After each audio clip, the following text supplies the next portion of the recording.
not live yet, right? No, we are now. Do we have no intro this week? I don't know what happened to the intro video, but Mike's No.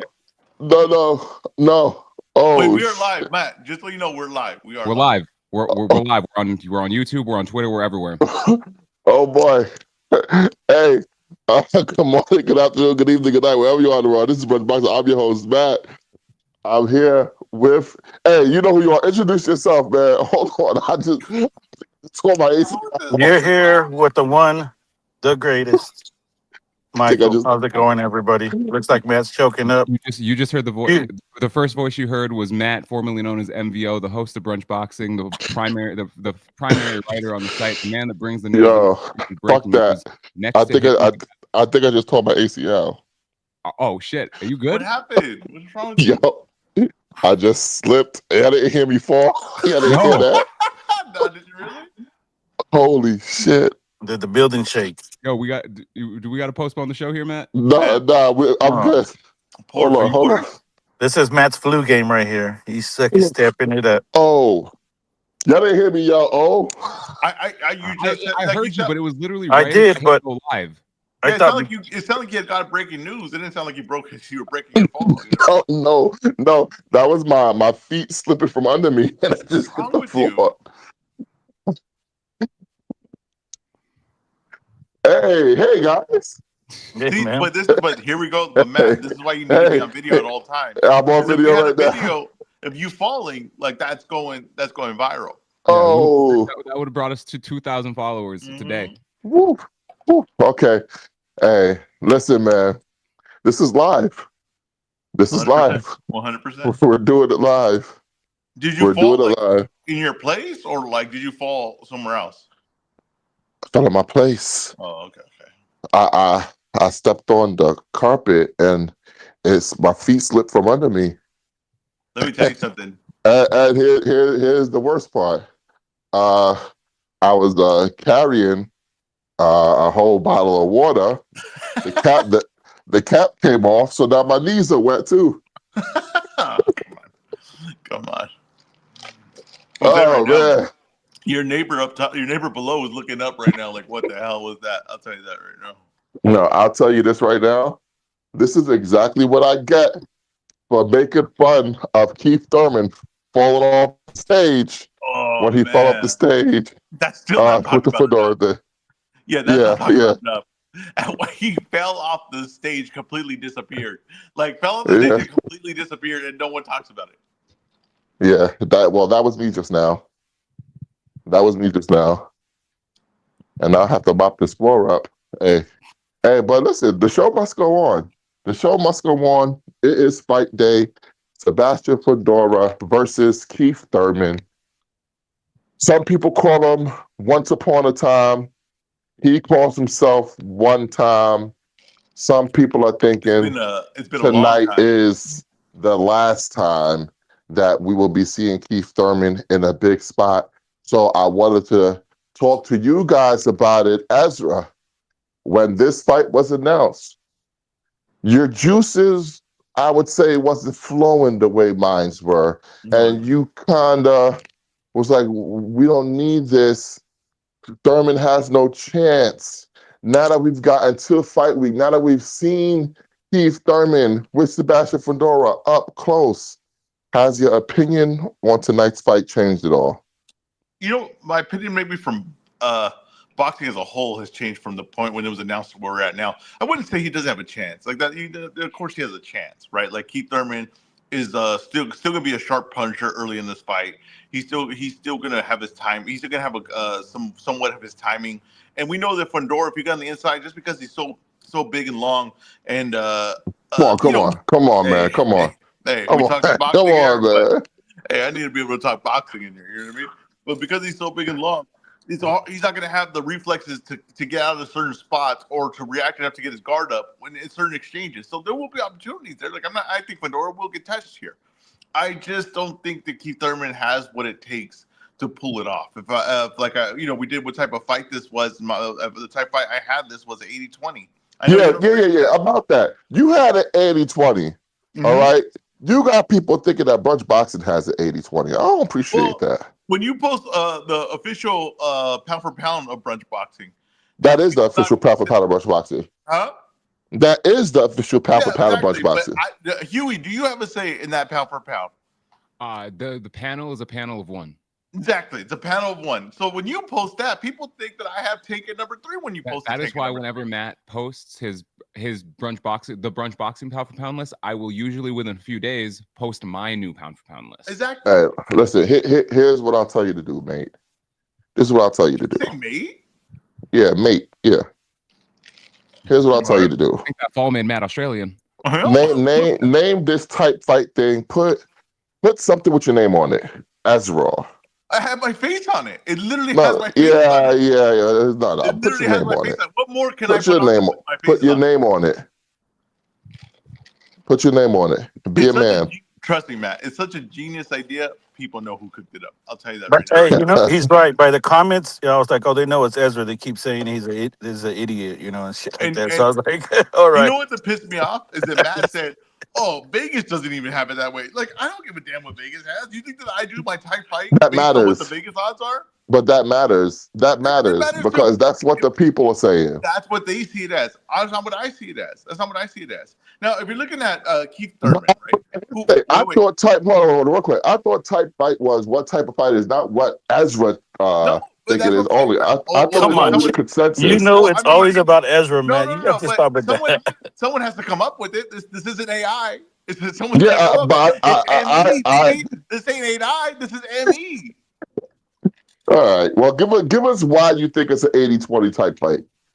Besides Brock Jarvis, when's the last time Keith Thurman got a stoppage? Many years ago. Yeah. Versus Luis Collazo. Okay. He has never fought at 154 pounds. He fought at 160, and that was against Brock Jarvis. Brock Jarvis is a guy we know that's fought at 140 and has worked his way up because he's kept losing. Okay. Against when he fought Barrios, looked sharp early. To me, really slowed down second half of the fight.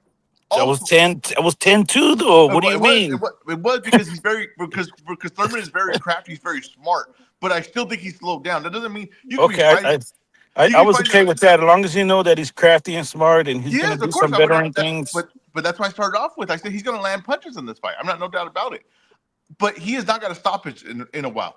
I don't think that because the way your timing goes. Then he stopped Jarvis? Huh? Well, that's what I'm saying. But I already explained that Jarvis came up from lower weight. Are we going to let me explain? Or are we going to interrupt me at every corner? Well, you know what I mean? Well, you can't say he hasn't had a stoppage. There's no exemptions. Let me show you the house, or we could stop and ask me the history of the floor, the ceiling, and all that. I just want to show you the house. That's all I'm trying to do. Just let me show you the house here. But what I'm saying is, he's going up to a weight. He's fighting a guy in his absolute prime right now. And I think that Fedora is at the best that I've ever seen him. I mean, if you see Fedora and Tim Tszyu fight, he is letting go shots like a machine gun and at a really good range. He's really figured out his range. He used to smother his work. In the Tszyu fight, he's not smothering anything. He's working at a great range. And because his range is so good, his feet are also set so good that he's also, when he takes a shot, I'm not 100% worried like, oh, he's going to get hurt. I'm more confident that he could absorb shots a little bit more. He's also not as easy to get hit because of the range he's keeping. I think that you're fighting a guy that is past his prime, a guy that's going into a weight he's not proven that. You're a guy that his nickname is one time and he hasn't gotten a stoppage since his Brock Jarvis fight. Besides that, it was Luis Collazo in 2015. He's a guy that's been out the ring for a long time. Besides that fight with Jarvis, if you watch the Jarvis fight, he got touched in that fight a few times with some big shots, but Jarvis was too small to really make it matter. And when I see this fight, I just see a guy that's one of the top 154s in a very good division. And I see a guy that's just, to me, past it, not what he once was, and could be crafty, could be maybe sharp early, but it's going to fall apart pretty soon. And I think that even at his best that he could be right now, I think Fedora's better. So I don't see a lot of ways to win. Now, I definitely think he's going to have to bite down on his gum shield. I think that he's going to have to stay inside a little bit more. He's going to have to be willing to exchange a little bit more and rely on some big shots to land early, in my opinion. I think that's what it is. I think that over time, he's not going to be able to outbox him late because the workload will be too much. And his legs don't work as fast as they once were, or twitches they once were to get in and out. I just don't see it.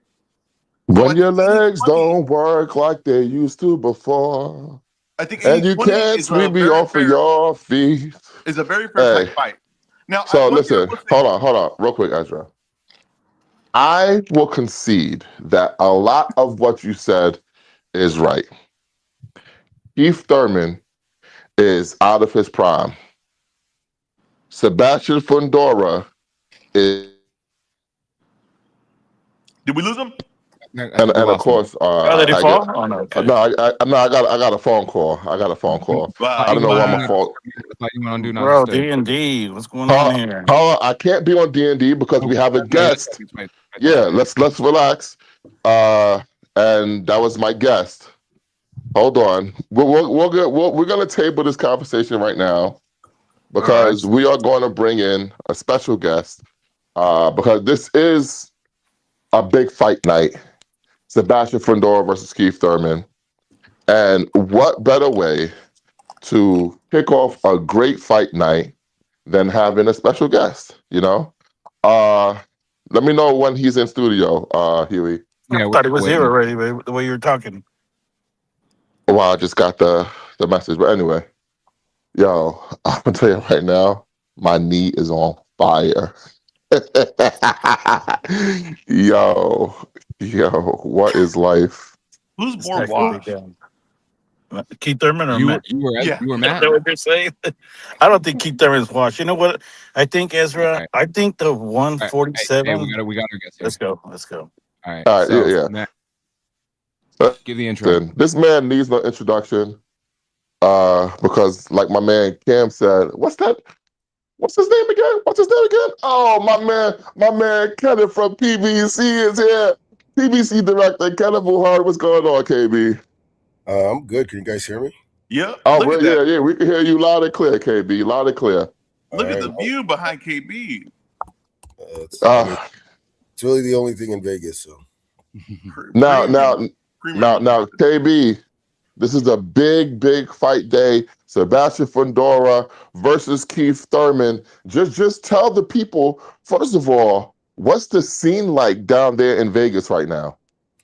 I mean, it's good. It's good. It's been a long fight week. I haven't had a chance to enjoy the view. But the vibe is good. I think the energy's good. It's been a nice pickup. Shout out to Huey. Where is he, by the way? Yeah, he's in here somewhere. Your mic's on mute, Huey. Shout out to my guy Huey. Shout out to the Mexican Al Heyman, Mike. Mike's here too. He's just not on Thank screen. you, KB. Thank you, KB. Yeah, I've enjoyed chatting with them this week. We gotta catch up some more. Matt and Ezra, you guys are missed because it's a good scene. It's been a good week. Lots of good events. Lots of buildup, and it's a good fight because I'm getting so many different opinions on who might win, and I'm wavering back and forth. Like I legit have no clue. I don't know anything can happen tonight. And so that makes for a fun night. Now Keith Thurman, he was the Ricky Henderson of PBC. He was the guy that started it all. He's back for what people listen. Let's be honest. What the chatter is. They're saying that this is going to be it for Keith Thurman. Sebastian Fundora is going to do this. Sebastian Fundora is going to do that. What have you seen from Keith in your dealings with him, especially during fight week? Well, first of all, I thought you called him the Ricky Henderson of PBC because he speaks in third person. I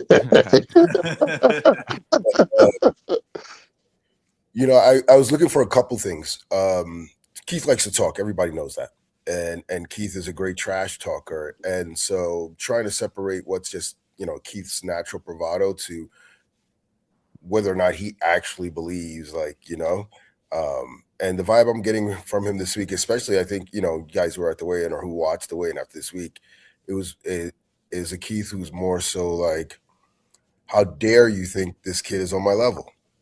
I'm going to embarrass this kid. You're going to see on Saturday night. So, which gave me pause, but I'll tell you what, and I'm sure you'll touch on Fundora in a bit, but I'm seeing a lot of that same energy from Fundora. Like, how dare this dude, talk the way he's talking to me? I'm going to make an example out of him. I overheard him telling a reporter, I'm going to expose him. Yeah, just flat out. I was like, who is this Fundora? And he was kind of mocking Keith during the weigh-in while Keith was chatting. If you were there and you saw it, he was kind of mocking Keith. So I think Keith is in a good place. The second thing, he looked in great shape at the weigh-in. That's the second thing I was looking at to see, like, what he looked like, if he was going to have like that old man sort of body.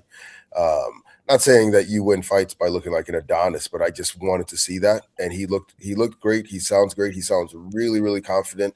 I've spoken to a couple people, Brian Mendoza and other people in the camp, and by all accounts, he's had a great camp, So, let's see what happens. Fundora, on the other hand, looks like a brick wall. Like if you're near him, if you're close to him, you can feel his strength. Like he's a really strong, he's a wiry dude. And so it's a little deceiving. I remember when Terrence Crawford fought at 140, someone commenting to me that, man, this guy can go up a couple more divisions. Like, he doesn't look like he's a big guy, but he's so wiry. He's got that kind of strength, that it'll carry him through a couple more divisions. And that's what Fundora has. So I think Keith is going to bring it. I think Fundora is going to bring it, and I think somebody's going to get hurt. Where do you see Fundora? Kind of seems like he's came into his own even a little bit more. Like, kind of like seems like he figured out his style with his body. He's kind of coming to, like, you seen the same thing that I feel like I'm seeing? Yeah, absolutely. I think he's entering his prime now, and he's evolving and he's improving and he's getting more experience, in the big stage. And I think the biggest difference I see from him is mental. I think he's opening up a lot more, showing more of his personality, wearing the Gonzo socks at the weigh-in yesterday. And also the confidence. You can see the confidence emanating from him, from his sister, from his father, Freddie. There's real confidence there. So that's the biggest change that I've seen from him. Not to say he wasn't confident before, but he's letting us know about it now. Yeah, definitely. Now, from a corporate standpoint, because obviously you guys have to sell the fights and stuff like that.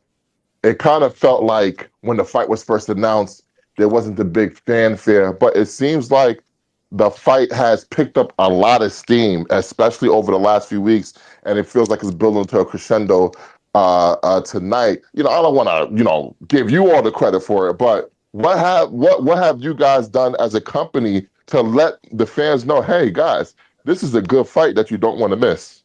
By telling them that, by ignoring the noise. This fight has a lot of implications, and it's a great matchup. And I would hope that we've built enough cachet with the fans for them to know that, we deliver on our cards pretty consistently. Whether or not you feel it's worth the price tag, I promise you, it's a good night of a boxing, typically a great night of boxing, and you can get some food, you can invite some people over. And to me, that's a night well spent. I think that's money well spent. So I think just reminding folks of how big this fight is, how anything can happen, how great the matchup is, the implications at 154, what it means for, the future. I saw Jamal Charlo on a flight yesterday. So he's like, I'm coming to see this in person and see what's going on. And so we're excited about it, excited about the fight, excited about the event. So that it shows in what we do always, because we're always constantly trying to think out the box and think about more ways to reach the fans and remind them of what a great fight it is. Yeah, one of the things that you guys did that I thought what was very cool, you guys brought back Cameron and Treasure Wilson, aka Stat Baby, and you added Sean Zattel to the panel. How would you say like you guys integrate outside sources into a boxing platform has helped grow these fights to big events? I think it only helps if they care about what they're doing. If you're just got a gun for hire and just trying to bring them in, like, oh, help us. I think that goes awry. But if they care about what they're doing, if they're passionate about the event, if they're passionate about the sport, then I think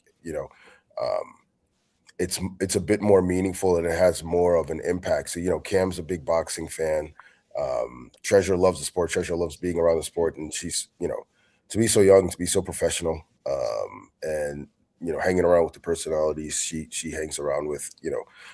Kudos to her and Cam and to Sean Zattel. who has got a lot of great boxing knowledge. Is someone I've been watching and admired and respected over the years. So I like the chemistry. I think, would like to see them grow together to develop. I mean, Matt, you were patient with Ezra's crazy behind. Trying to reel me in. He's been trying to reel me in for a while. And now he's a fan favorite. He's gone. Everyone's like, "Where's Ezra?"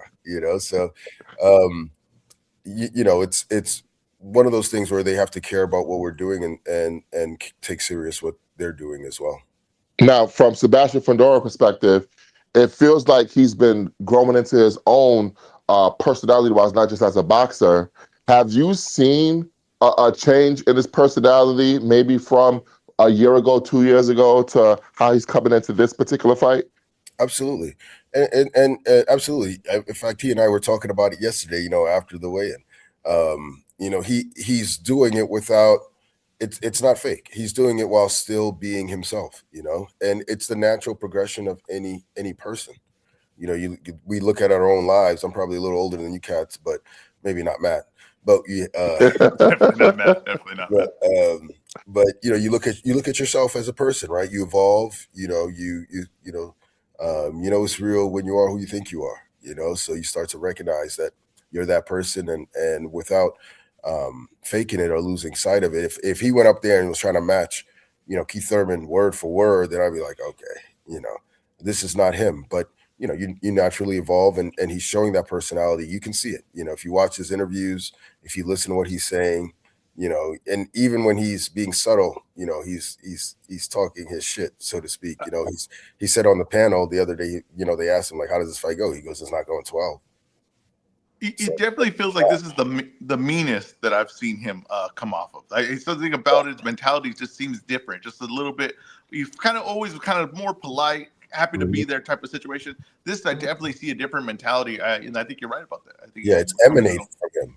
Like, if you're around him, it's emanating from him. Like I said, you can feel the strength, But on the flip side, you can see that Keith Thurman is dead serious, and he's kind of like, how dare you guys think like this is, I'm the underdog in this fight. Like, I'm Keith Thurman, I have way more skills than this guy. Are you kidding me? I'm way more experienced. It's funny that you say that, KB, because I feel like when the fight was first announced, Keith Thurman was almost like, joking around, I'm gonna chop down a tree, all this other stuff. But when he arrived at the MGM Grand, he was dead serious. He said, yo, I'm gonna knock this motherfucker out. I never heard Keith Thurman talk like that before. Like, it almost seems like he was almost like playing possum, and now he turned the switch on, and he's going into this fight looking to really upset the apple cart, so to speak.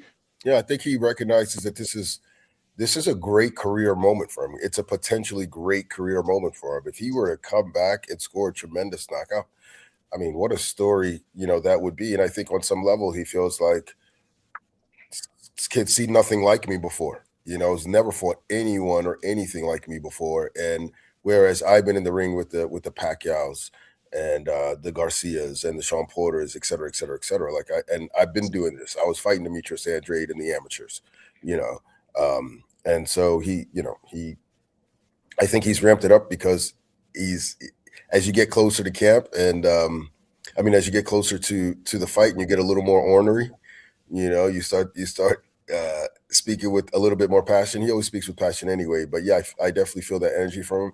And I think, from a fan perspective, people were skeptical, like, well, is he even going to make it to fight night? Can we just get to fight night? But now it's here, and now you're seeing his energy, and it's going to be great. You brought up a situation that was kind of similar in reverse of the careers.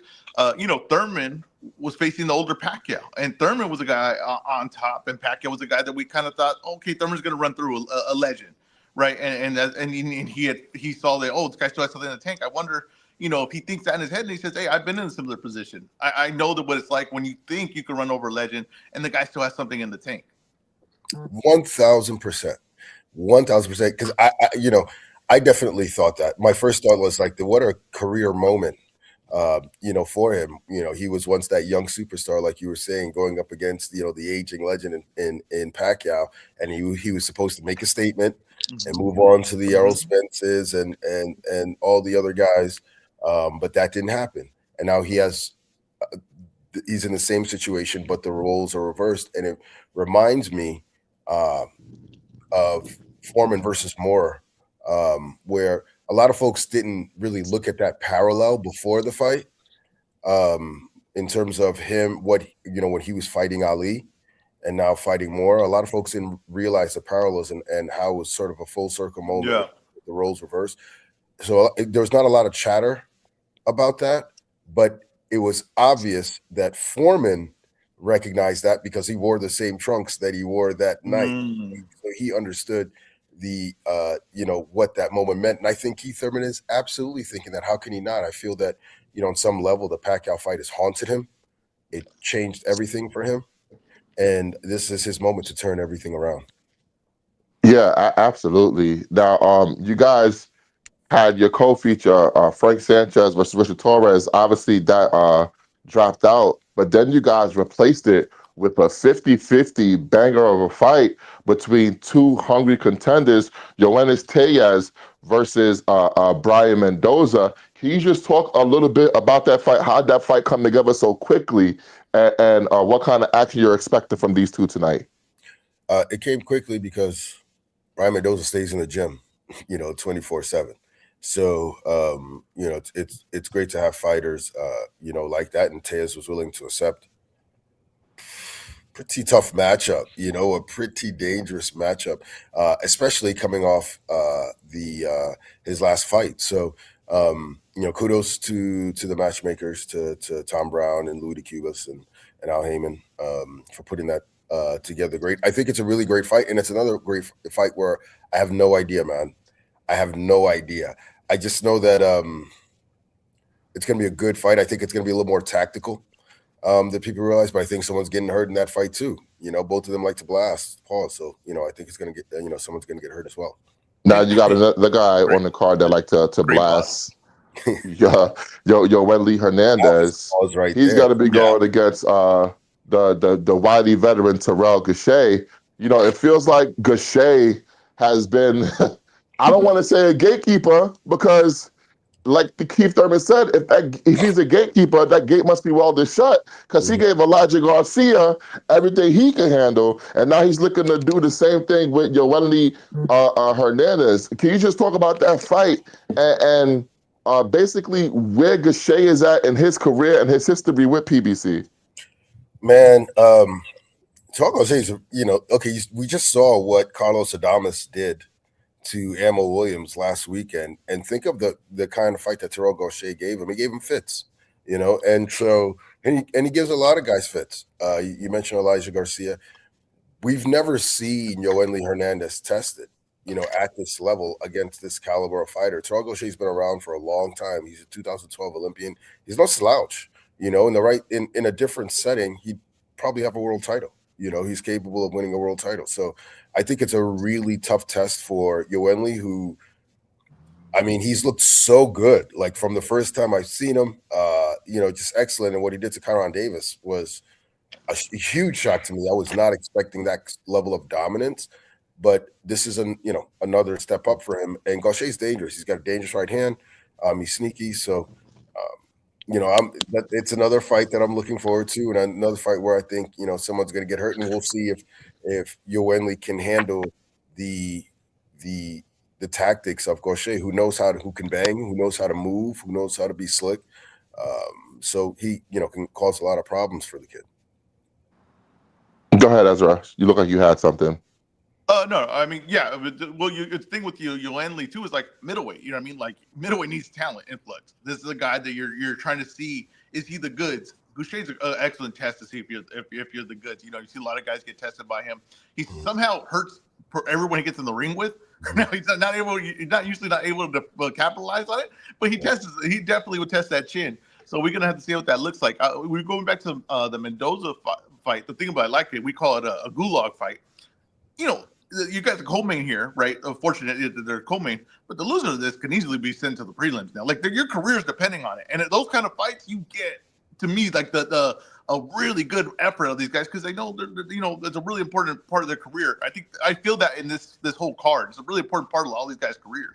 Yeah, I agree with that. I mean, I think for Tejas, like I said, to take a fight of this caliber coming off a loss is huge, and it kind of shows what his mentality is. Like, I believe I'm that guy. I don't need a tune-up, a confidence builder, or anything like that. Put me right back in there with the top guys. And from Mendoza, this is perfect. He wants to make a statement and call out the winner of the main event. Like, hey, remember me? If Fedora wins, I was the guy that stopped that stopped you. And if Keith Thurman wins, okay, we both beat this guy. Let's get in the ring. So for Mendoza, it's a really important fight for him to get back to the top of the mix at 154. Now, from top to bottom, I feel like this is a very interesting card. You have a lot of interesting names, maybe not household names, but very interesting names, interesting matchups. How do you guys, as a collective, balance these banger fights, but they might not be well-known people? But then you also have your bell cows, like the Tanks, the Charlos, the Spencers of the world. How do you guys balance that when you're building a card? Yeah, I mean, to the extent that you can do both on a card, fantastic. There's so much that comes into play when you're trying to do that. The timing, who's available, well, who's ranked where, and what sanctioning body and can fight for what title, who are the opponents. There's so many things that go into that, and so you look at this card, you look at the San Antonio card, it wasn't a Benavidez headliner or a Tank headliner or a Charlo headliner. You did have some big names, and you have some big names on this card as well. But what you do have, what we try to do is, create matchups that will, satiate the fans, bloodlust, for and their want to see action. So I think this card does that, just like the San Antonio card did, just like whatever card we had before that did, just like whatever card we had before that did. And so again, kudos to the matchmakers and the people who put those things together. Now, your next event that you're doing is going to be obviously Benavidez versus Zurdo Ramirez. There's going to be a Tim Tszyu card on Amazon, but that's going to be over there in Australia. No Limit's going to handle that. Now, with Benavidez, can you just talk about how that fight even came about, that you guys were able to link up with Golden Boy and move him up to cruiserweight for this opportunity? I think that, there probably have been a lot of talks with Golden Boy, over the past few months, maybe perhaps longer. And this is a fight that I think has been talked about for some time as well. It's kind of, been whispered about, and something that Benavidez outright has said this is something that he wants to do, and a lot of that has to do with his options at 175 and not having available to him the best fighters there, and not wanting to just take a tune-up or something like that. So he's doing something which I think is crazy, and moving up to cruiserweight to fight a 200-pound guy. I think he's that good. I expect him to win. But I think the magnitude of what he's trying to do shouldn't be overlooked, because actually it's a huge thing. And if this were something that were going on in the mid-90s, where a former super middleweight champion was moving up to fight a cruiserweight, which is now 200-pound limit, I think there'd be folks would be losing their minds, So again, salute to David Benavidez for doing it, and to the people who put it together always. Go ahead, Matt. No, go ahead, Ezra. Well, having a guy like David, right, it doesn't seem like it takes too much convincing to get him in the ring with anyone, right? How great is that to have a guy like that? You know what I mean? Because he obviously he wants it, the achievements, but that also grows the star power, right? It's easy to sell a guy like that that's willing to get in with anyone. Yeah, I mean, absolutely. Again, credit to him, because the more I think about it, the more I'm like, this is crazy.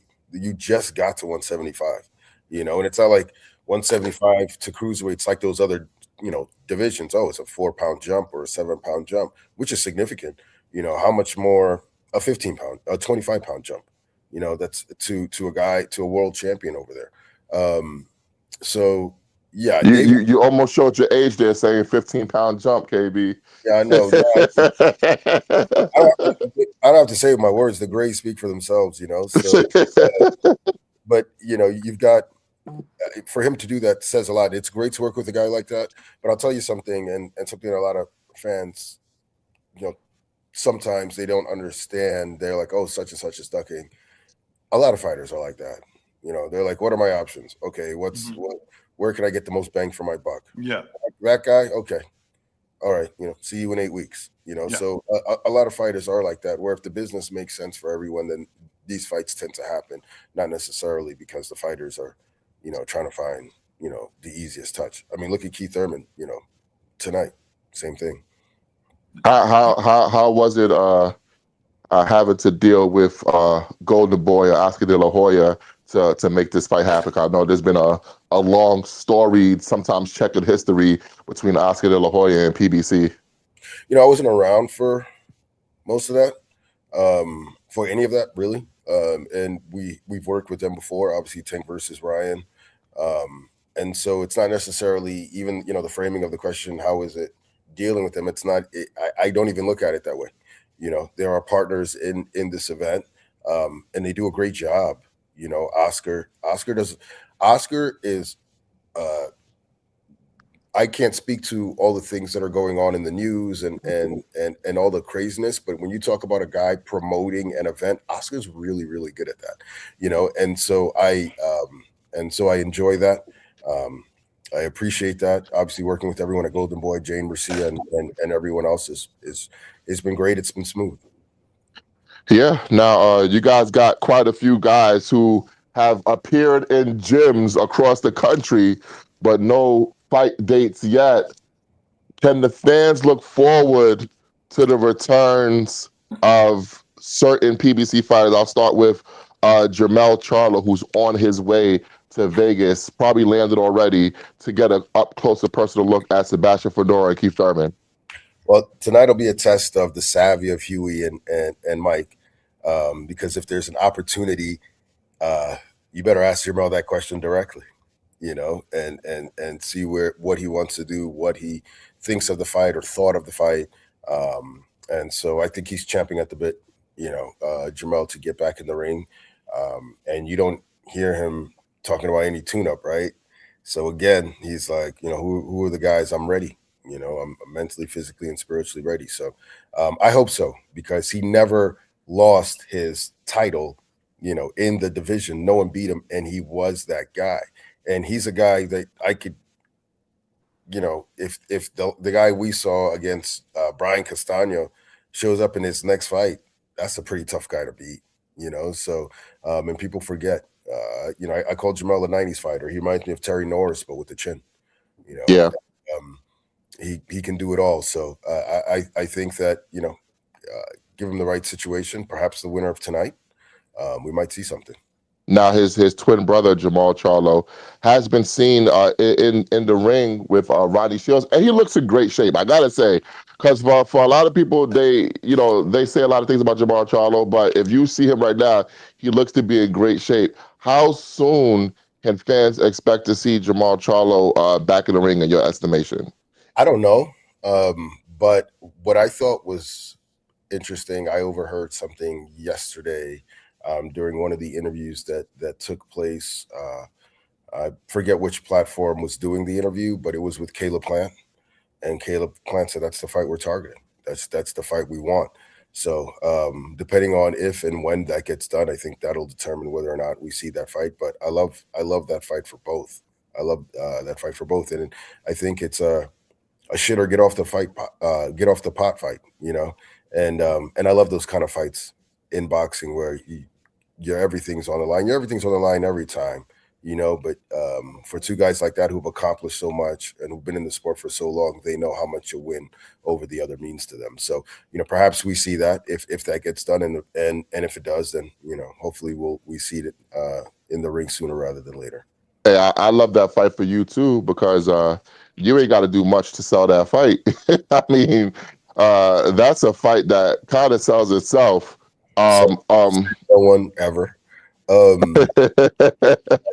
That's false. But no, I get what you're saying though, because it makes your life easier when the two guys talk as much trash as they do. And it makes it easier when one has slapped the other one on camera. I mean, let's be honest, that's what people are going to be looking at. You titled that fight Slapbox, right? Yeah. Well, I mean, that's what you titled that one, right? I mean, that has to be the title.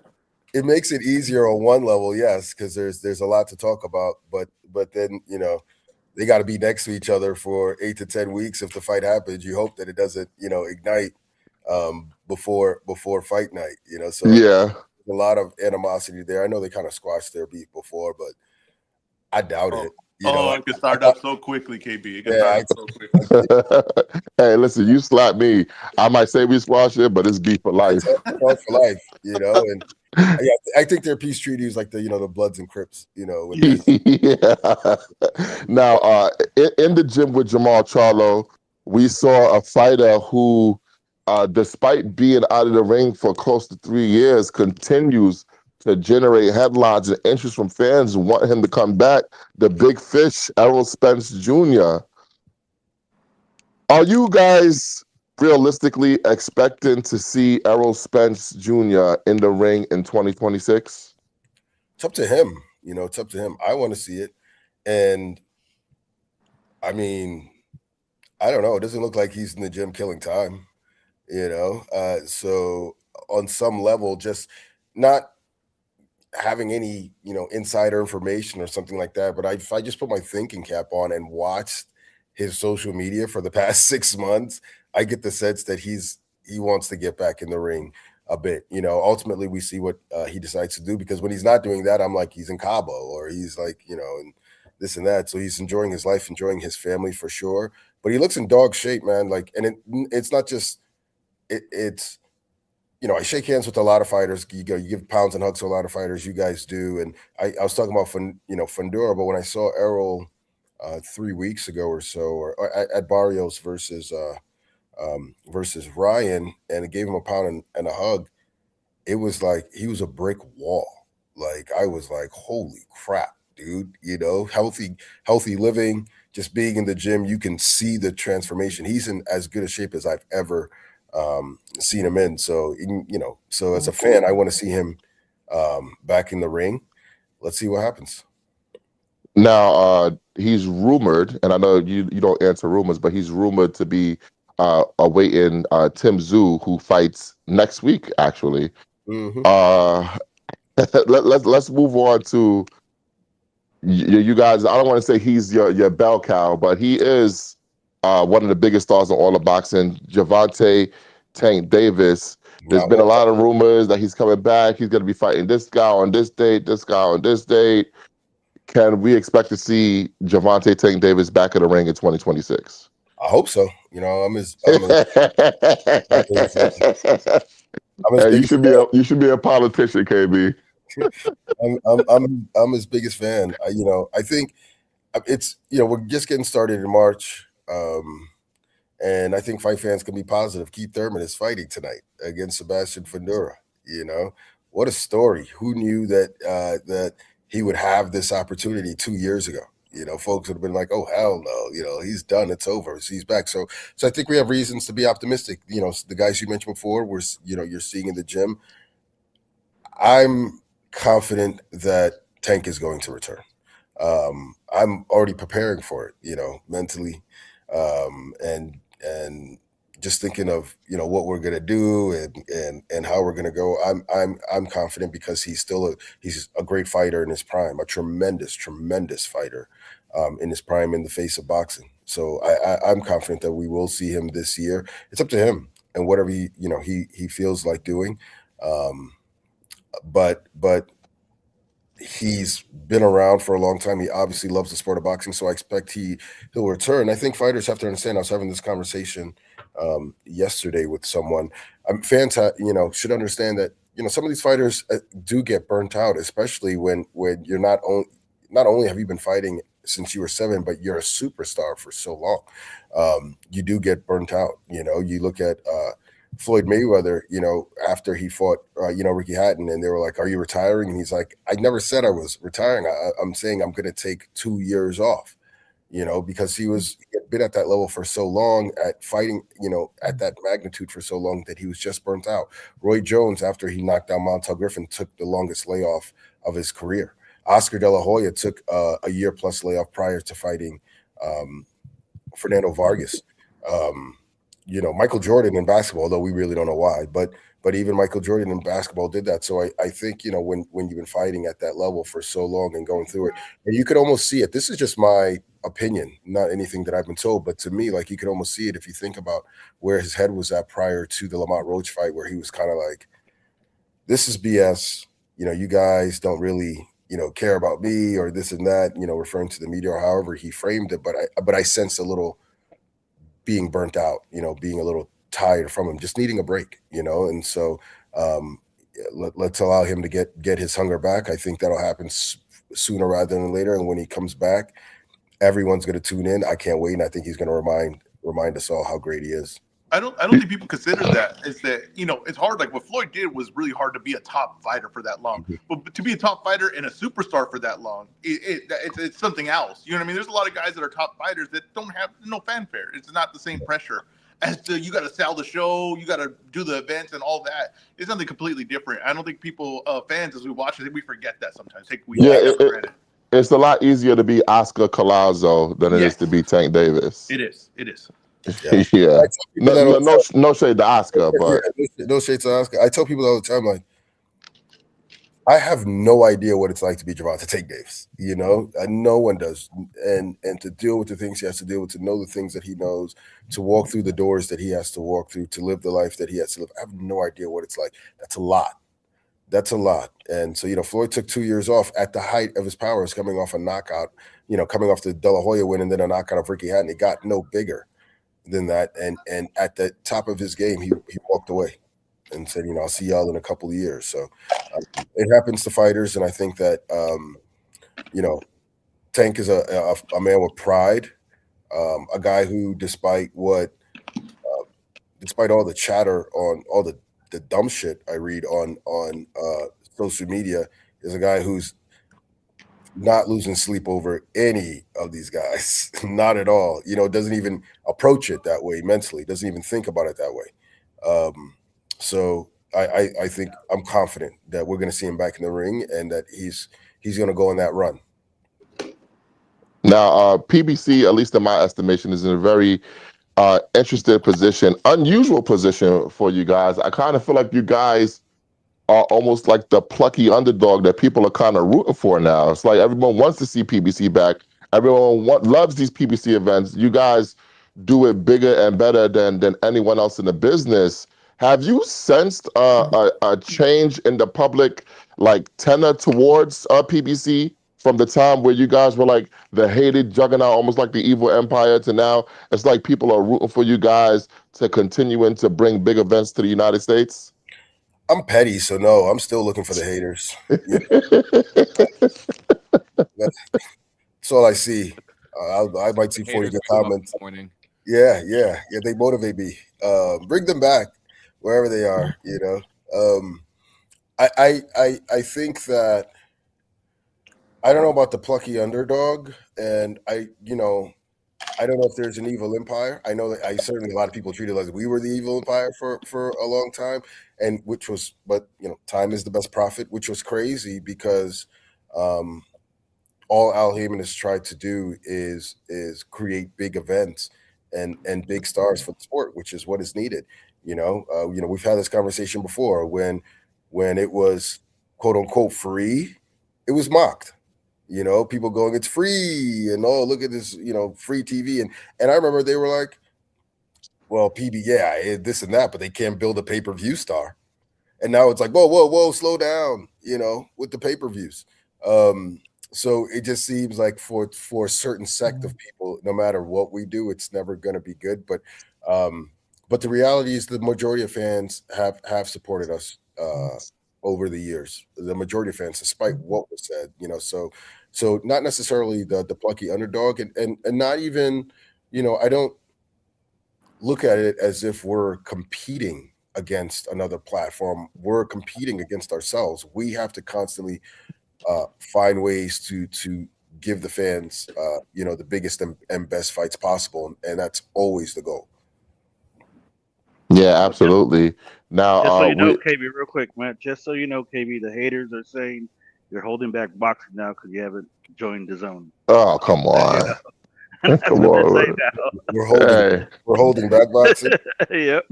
I'll have to They're holding offline back about all that the one. events. Hey, listen, no shade to the zone, but I'll just move on. Now, speaking of the zone, we saw Top Rank went over there to the zone. They signed a deal with the zone. Golden Boy re-up with the zone. Two entities that you guys have worked with very, very recently. You did the 2 fights with Golden Boy, Ryan Garcia versus Barrios, and now David versus Zerto. And you also did the excellent fight between Stephen Fulton and Oshaki Foster with Top Rank. Are you guys at all concerned with how all these guys being under one entity will affect future fight dealings with them? I wouldn't say concerned. I don't think it really changes much because there's still fights that can be made, and a fight is big enough and meaningful enough, and if the two sides truly want it, you find a way to make it. So I'm not too worried about that. We have a pretty big roster ourselves, and what one of the challenges of that, because our roster is so big, is trying to find dates for everybody. Much less trying to go out, with other to other platforms and make fights. So I think each fight, each fighter, each event, each situation is different. If there's an opportunity to make a crossover fight, then we make it. But I just want to remind people that, again, PBC is not a promoter. Despite what they've been telling you kids, we're really not. And that's been proven in court many a time, legally and also in action. We work with everyone. Samson. I mean, the list is endless. I don't want to. Tom Brown, I don't want. Knucklehead, Yeah. Warriors Boxing.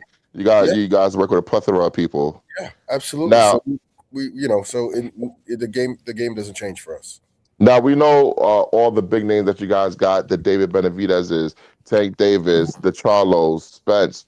Who are some of the fighters that you're looking at that maybe don't get exactly the hugest fanfare that you think fans should be on the lookout for? Well, I think you got a couple on the card tonight. Yoenli Hernandez for sure is one, and even absolutely Yoenli Hernandez, Isaac Lucero, Jesus Ramos. There's so many fighters. If they aren't at that level, and should be at that level, then they haven't gotten the fanfare. Even Sebastian Ferduro, who's now coming into his own, but is the longest reigning champion at 154. And I think on some level sometimes gets overlooked. But he's someone who's hitting his stride right now and has a huge opportunity tonight to make a statement and establish himself as the top guy in the division. He really should be the top guy already in the division. Pitbull Cruz, who I don't know what folks think, but that's a rough night for anybody. I don't even. Yeah. I mean, Pitbull was a scary fighter. So there are a lot of fighters. I think that, and I don't want to discount where they are in their careers because Pitbull's a star. Yeah, he is. Honduras a star, but these are guys who I think are on the precipice of a bigger level of stardom. Go ahead, Ezra. Yeah, no, 100%. I'm curious, like, what is the strategy when you're bringing up a guy? Say, he has star power. We have to develop him, but what is that balance of his star power may be outgrowing where he's at right now, so people want to see him in bigger fights, but we got to rein him in. How is that balancing act? You know what I mean? Is it just placement on card, or what is it? We don't typically do the reining in thing. If anything, we kind of throw our prospects into the fire. Yeah. Like, go out there, let's see what you got. David Morrell, Yoenli, who we're talking about. A lot of guys. Elijah Garcia fought Jose Armando Resendez Yeah. So we like to see what you have, fairly quickly, sometimes to our detriment. We could probably milk it. And so that's the development in terms of in the ring. Outside the ring, each event is its own entity. So you just figure out a way. You look at the lifespan of a fighter. How his career is developing, where that event is in that lifespan, and so you market and present the event, but make sure it's in line with the overall story you're telling. about that fighter's career. So it's both things, but we don't try to rein in our guys. If you're ready, you're ready. Let's go. Now, one of your hold on real quick, Ezra. One of your shining stars who also fought recently in a hell of a fight, Gary Antoine Russell. He's been making waves, calling out any and everybody with a belt at 140, especially one Richardson Hitchens. Are you guys working on something for Gary Antoine? Is a Richardson Hitchens fight realistic for him, or what's going on with Gary Antoine? Definitely something's being worked on for Gary Antoine. Obviously, he just fought recently and looked tremendous. And thank you for bringing him up, because he's certainly somebody. It's his time. It's his time. There was a time a couple of years ago where Gary Antoine, well, here he is. It's his time, and he's a world champion now. And I think he's ready for all the top guys. I think that his win over Handy Hirioka was kind of underrated. Like, if you're a fight fan and you have those set of eyes, like, you could see Andy Hirioka was really, really good, scary good. And I can't believe that Gary Antoine took the body shots that he took and was able to come back, and he showed a lot of skill on the inside, a lot of skill on the outside, a lot of subtle things in there. And it made me realize, this is why this guy was such a great amateur. I didn't think that fight was that close. I thought Gary won 8-4. And that Hirioka was really, really good. That was a very competitive 8-4, but Gary won clearly. I think there are a lot of fights for him. We welcome with open arms the Richardson Hitchens fight. The question is, does Hitchens feel the same? It sounds like he's going to Zuffa. Now, let's go back to tonight's card, because, like I said, I want to focus on the great card you guys have tonight. Great event at the MGM Grand Garden Arena. Besides the main event, is there any fight on the card that you think might steal the show? It's tough to put one over the other, and I know that sounds like PR speak, but it's really not. I think that there's potential for a lot of great fights on the card, but even with that said, I don't think anyone's stealing the show from the main event. I think that there's just too many, variables and too many potential scenarios in the main event. It could be what if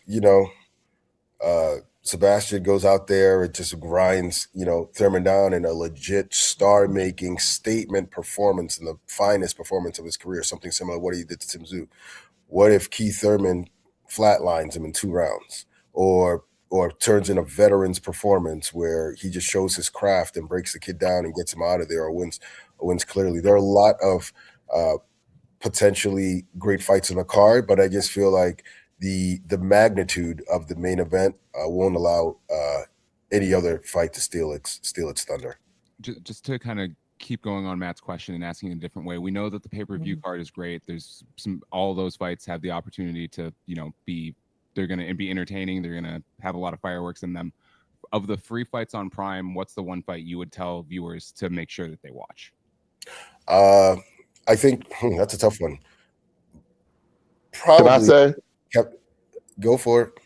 Because Elijah Garcia versus Kevin Newman. Yeah, it's probably the Kevin Newman Elijah Garcia fight. Yeah.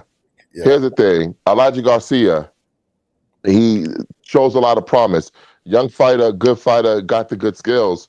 But Kevin Newman is a very, very capable fighter. And in speaking with him and speaking with his trainer, the legendary Roy Jones Jr., they have identified some things that they think they're going to take advantage of in this fight against Elijah Garcia. And Elijah did struggle a bit in his last fight with Terrell Gausha. This almost feels like a gulag fight. This is, hey, Elijah Garcia, are you who we think you are? Or are you going to be one of those what-if kind of prospects? And for Kevin Newman, this is his last chance. Mm-hmm. If he beats Elijah Garcia, I'm pretty sure PBC is going to bring him back for another fight. But if he loses at this level again, then, hey, it's back to club shows for you, buddy. So to me, this is a very, very interesting fight. And to be quite frank, I think that this particular fight has a chance to steal the entire night. Yeah, it's a great matchup. You have a lot of those kind of fights on the card. Even Havanesian versus Cesar Navarro too is has a lot of implications as well. But I was going to go with that fight to Newman and Elijah Garcia for the reasons you just mentioned. Um, this is it for Elijah Garcia. You're now at super middleweight. You want to hang with the big boys at super middleweight. You've got to make a statement. And Kevin Newman looks like he's in great shape. This fight's important for him. It's important for his trainer. And, I believe his brother passed a couple months ago. That's weighing heavy on his mind. So he's got a lot to fight for, so either one of them is going to fold, and I think that's kind of the story of the night is that everyone is going to let their nuts hang. Elijah Garcia too. Like there was a lot of excitement for him, right? He had the excitement was growing. Then it's kind of flattened out. Maybe even went down a little bit. Yeah. People are trying to figure out what's happening with why the performance is that. Weight was a big one. So now he's at a new weight class. There's no excuse there no more, right? Mm-hmm. It's not the weight cut, not nothing. This is where you're at. You gotta perform today. You know what I mean? So that's a one that I'm eager to watch too. I'm very excited to watch that one. Yeah, and you switch trainers, went back to your father. So it's do or die. It's do or die for a lot of guys. And so the matchups I think are really thoughtful. And I know there's some skeptics out there, and I'm not afraid to address that. But I'm telling you, the matchups are really, really thoughtful. And I guarantee you if that after tonight, you'll be a lot less skeptical moving forward. Now, what do you have to say to all the people out there that support PBC? What do they have to look forward to in 2026? I mean, I think this is our first show of 2026, and you can expect a nice little run. We've got another event coming right back around, next weekend with Tim Tszyu in a fight that has a lot of implications as well. And then a couple weeks after that, we're coming right back May 2nd with David Benavidez. Obviously, you guys know what we're trying to put together for May 30th. Well, hopefully that comes off. Still a work in progress, but that alone is a great. Start the contract, big boy. Let's just see how it all unfolds. Let's just see how what happens. But yeah, we're hoping that can get finalized, and I think that's a tremendous fight, and we'll put on a tremendous card for that as well. If not, we've got a couple things in the chamber. But that alone is a really great string of fights, and should kind of tell fans, if they're paying attention and you're looking at what we're lining up, kind of tell fans what's coming this year. And then we hit the summer, and a Tank might roll through that summer, and a couple of the other names that you mentioned. So I feel good about 2026. You know me, I don't. There's always noise. We were dead 10 years ago. Let them tell it. So let's just see what happens. Yeah, you're still going strong. Back with another huge event tonight. Sebastian Fundora, Keith Thurman, PBC pay-per-view on Amazon Prime, live from the MGM Grand Garden Arena. Kenneth Bouhairie, ladies and gentlemen. Thank you so much, guys. Appreciate you guys. Thank you, KB. All right, Hugh and Mike, I'll see you guys soon. Yeah, see you soon.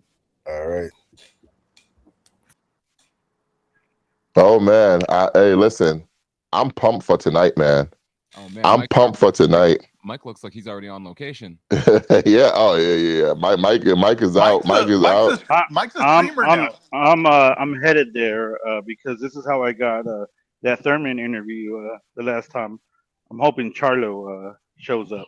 I'm telling you, streamer, Mike. You look like a streamer. It looks like you guys gotta understand. Listen, Mike is the hardest working man in show business. Mike's about to say Brunch boxing has a rep to keep up over here. Look at this. Okay. This is amazing. This guy's honestly. We are watching IRL. This is what that's called, IRL for the kids out there. For the people too old. That's in real life. That's what we're seeing here from Mike. We're seeing him in action. This is like a first-person shooter, third person, really facing backwards. And this is great. This is great to see. Hey, he's gonna start talking to the chat. It seems like he's gonna start talking to the chat. Honestly, yeah. Start talking to the chat. I'm surprised there's not a swarm of people like when Speed goes somewhere. I was surprised there's not a swarm. And Mike is out there, looks maxing and mogging. Yes, he is. Yes. KB said a lot of true things, but the one thing that he said true that pissed me off is that I get it why they asked for Matt. Like everybody fucking loves Matt. When they asked for Ezra, I'm like, you got the #1 Mexican right in front of you. What are you asking for Ezra for? Like, what are we doing here? Like, what are we doing? I got a lot of DMs like when you flying out, when you touch ground. A lot of DMs like that. Hated to disappoint the people. And none of them from women. Yeah, they're always like, well, when's Ezra coming in? How are you going to get? They know Matt's not coming out here unless we get him out here. Well, to be fair, right now, negotiating with Matt is like Rick Majerton negotiating with Oscar. It's hard right now. I can't even get an answer back to what it takes to get him out here. Honestly, having to explain to people that neither you or Matt travel to do the show, but we do the show every week and cover every event is really difficult. Yeah. It's a really difficult thing to explain. You know what's funny is my mom asked me, "Do you guys have boots on the ground this week?" Literally used the expression. I was like, "That's great, fantastic." I said, "We do. We have 4 boots on the ground this week." Did you use the expression to her at some point, or did she? No, she listens to the show. She listens to the show. Oh, okay. To the show. And actually, Ezra, we have really six, we have 6 boots on the ground, not 4. 6 boots on the ground? Yes, we do. Oh wow. Mike Scott Boomer is out there also. Oh, Boomer, of course. Oh yeah. Boomer. I've been retweeting his stuff. I've been retweeting his content. Yes. Yeah, man. So a lot of good people getting great content. It's growing. The brunch boxing is growing every day. It is. We actually got another new hire coming up. So I'm telling you right now, you guys, it's getting bigger. It's getting more professional, and I keep getting in a worse area to film. Like I was in a room, I was in an office, I had the background. Now I'm in a garage in a corner, in a dusty corner. There's a box next to me. Like there's literally a Lowe's box next to me. You know what I mean? Like, but the show grows. You know what I mean? Hey, Ezra, we don't want to hear about your marital problems. I was about to ask. Yeah, bro. How did you end up in the garage? Where did they like? Hey, go do your show in the garage. What it was? I didn't realize when we were moving that people were claiming square footage, and when I realized, I didn't place anywhere for me to film, so I just ended up in the corner. Yeah. That's the first thing you gotta do is take a room. Hey. For Ezra, Brunch Boxer started in his bedroom, then it moved to our office. Now it's in the garage. Next, he's gonna be doing it from his car.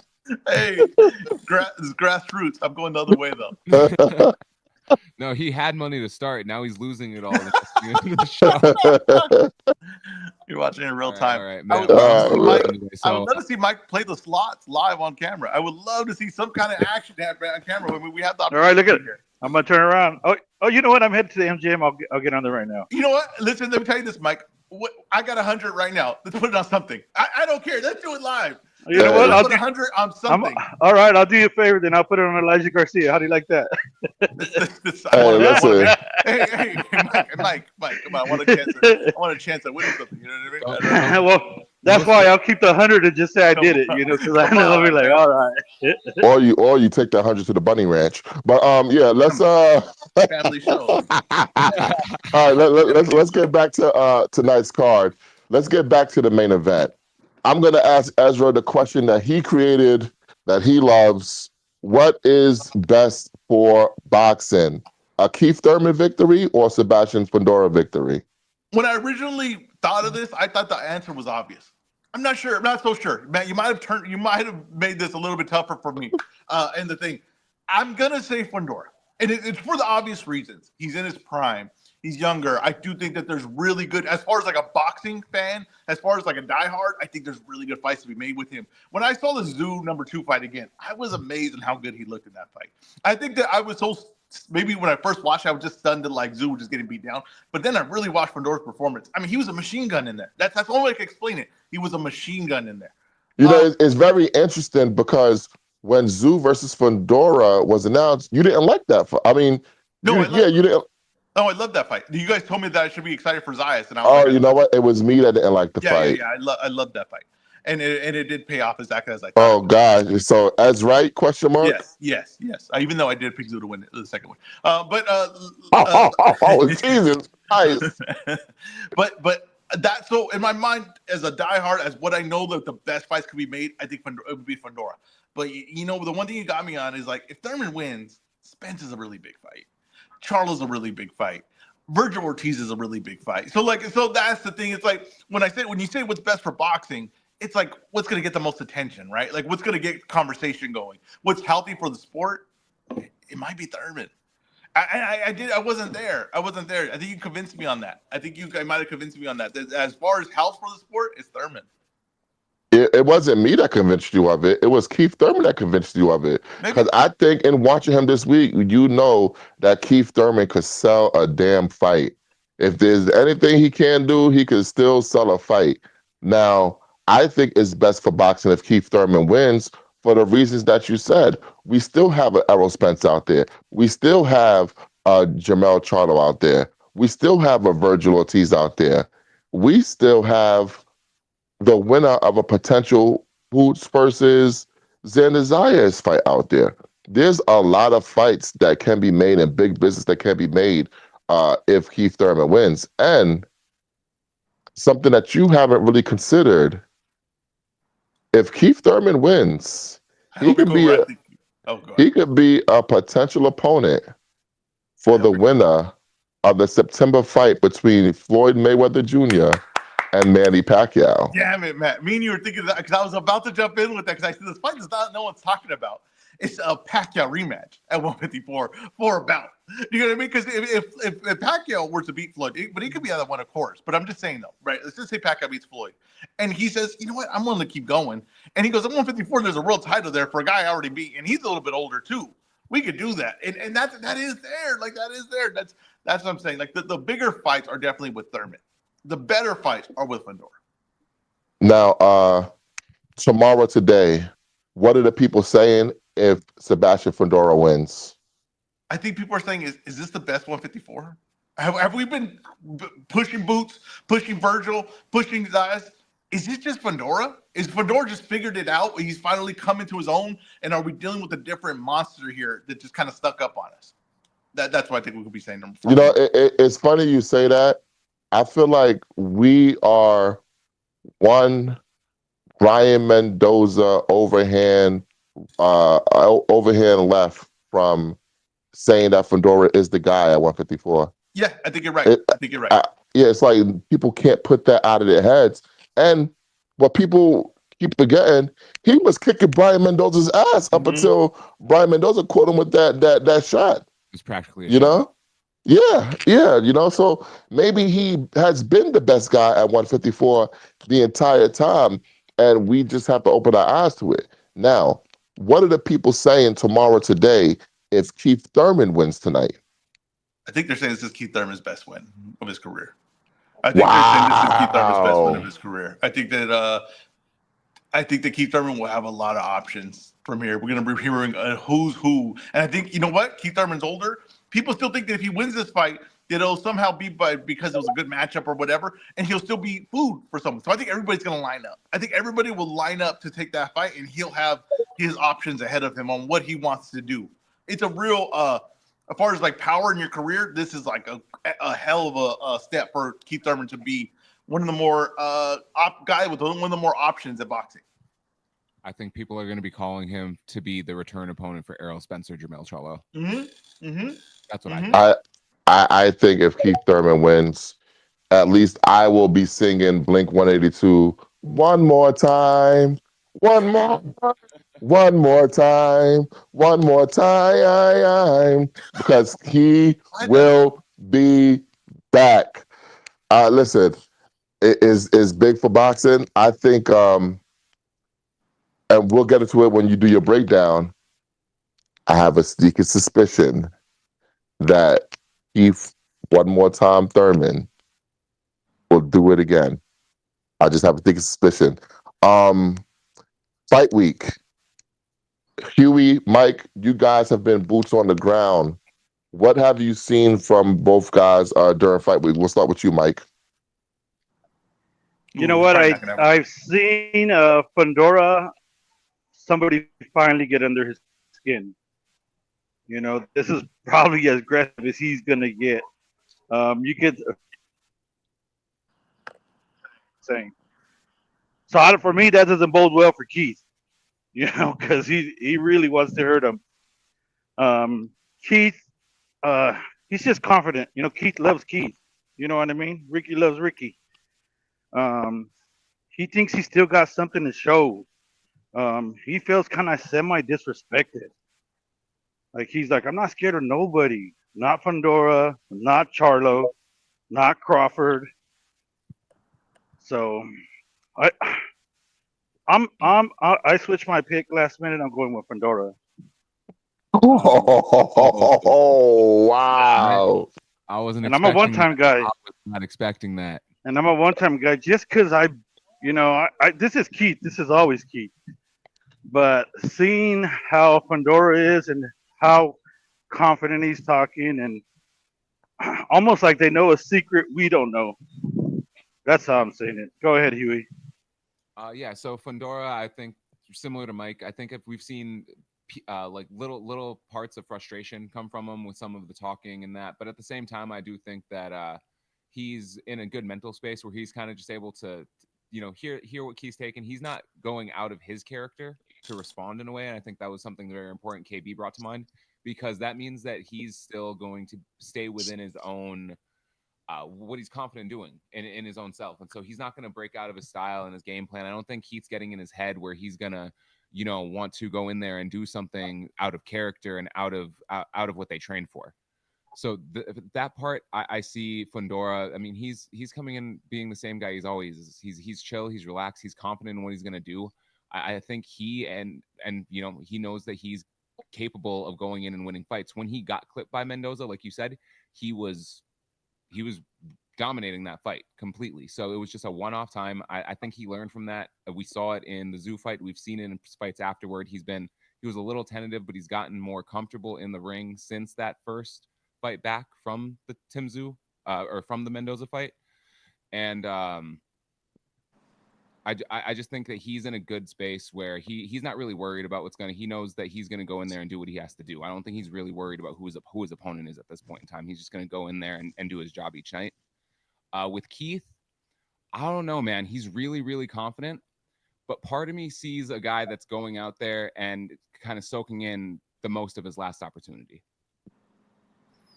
Huey, does it remind you of when Roy Jones, I forgot what fight it was. It could have been Calzaghe or it could have been Tarver, but he came out before the fight and waved hi to the crowd. When he arrived to the arena, he went out, no gloves or anything, went way hi to the crowd. Or that similar to it kind of felt like a goodbye almost. I think that's a really good analogy. I do. I don't know if it's the exact same, but I think that he's been really theatrical. He's been really out there, and I do think he's making the most of a time that he's going to have in the spotlight. That might be his last opportunity to have it.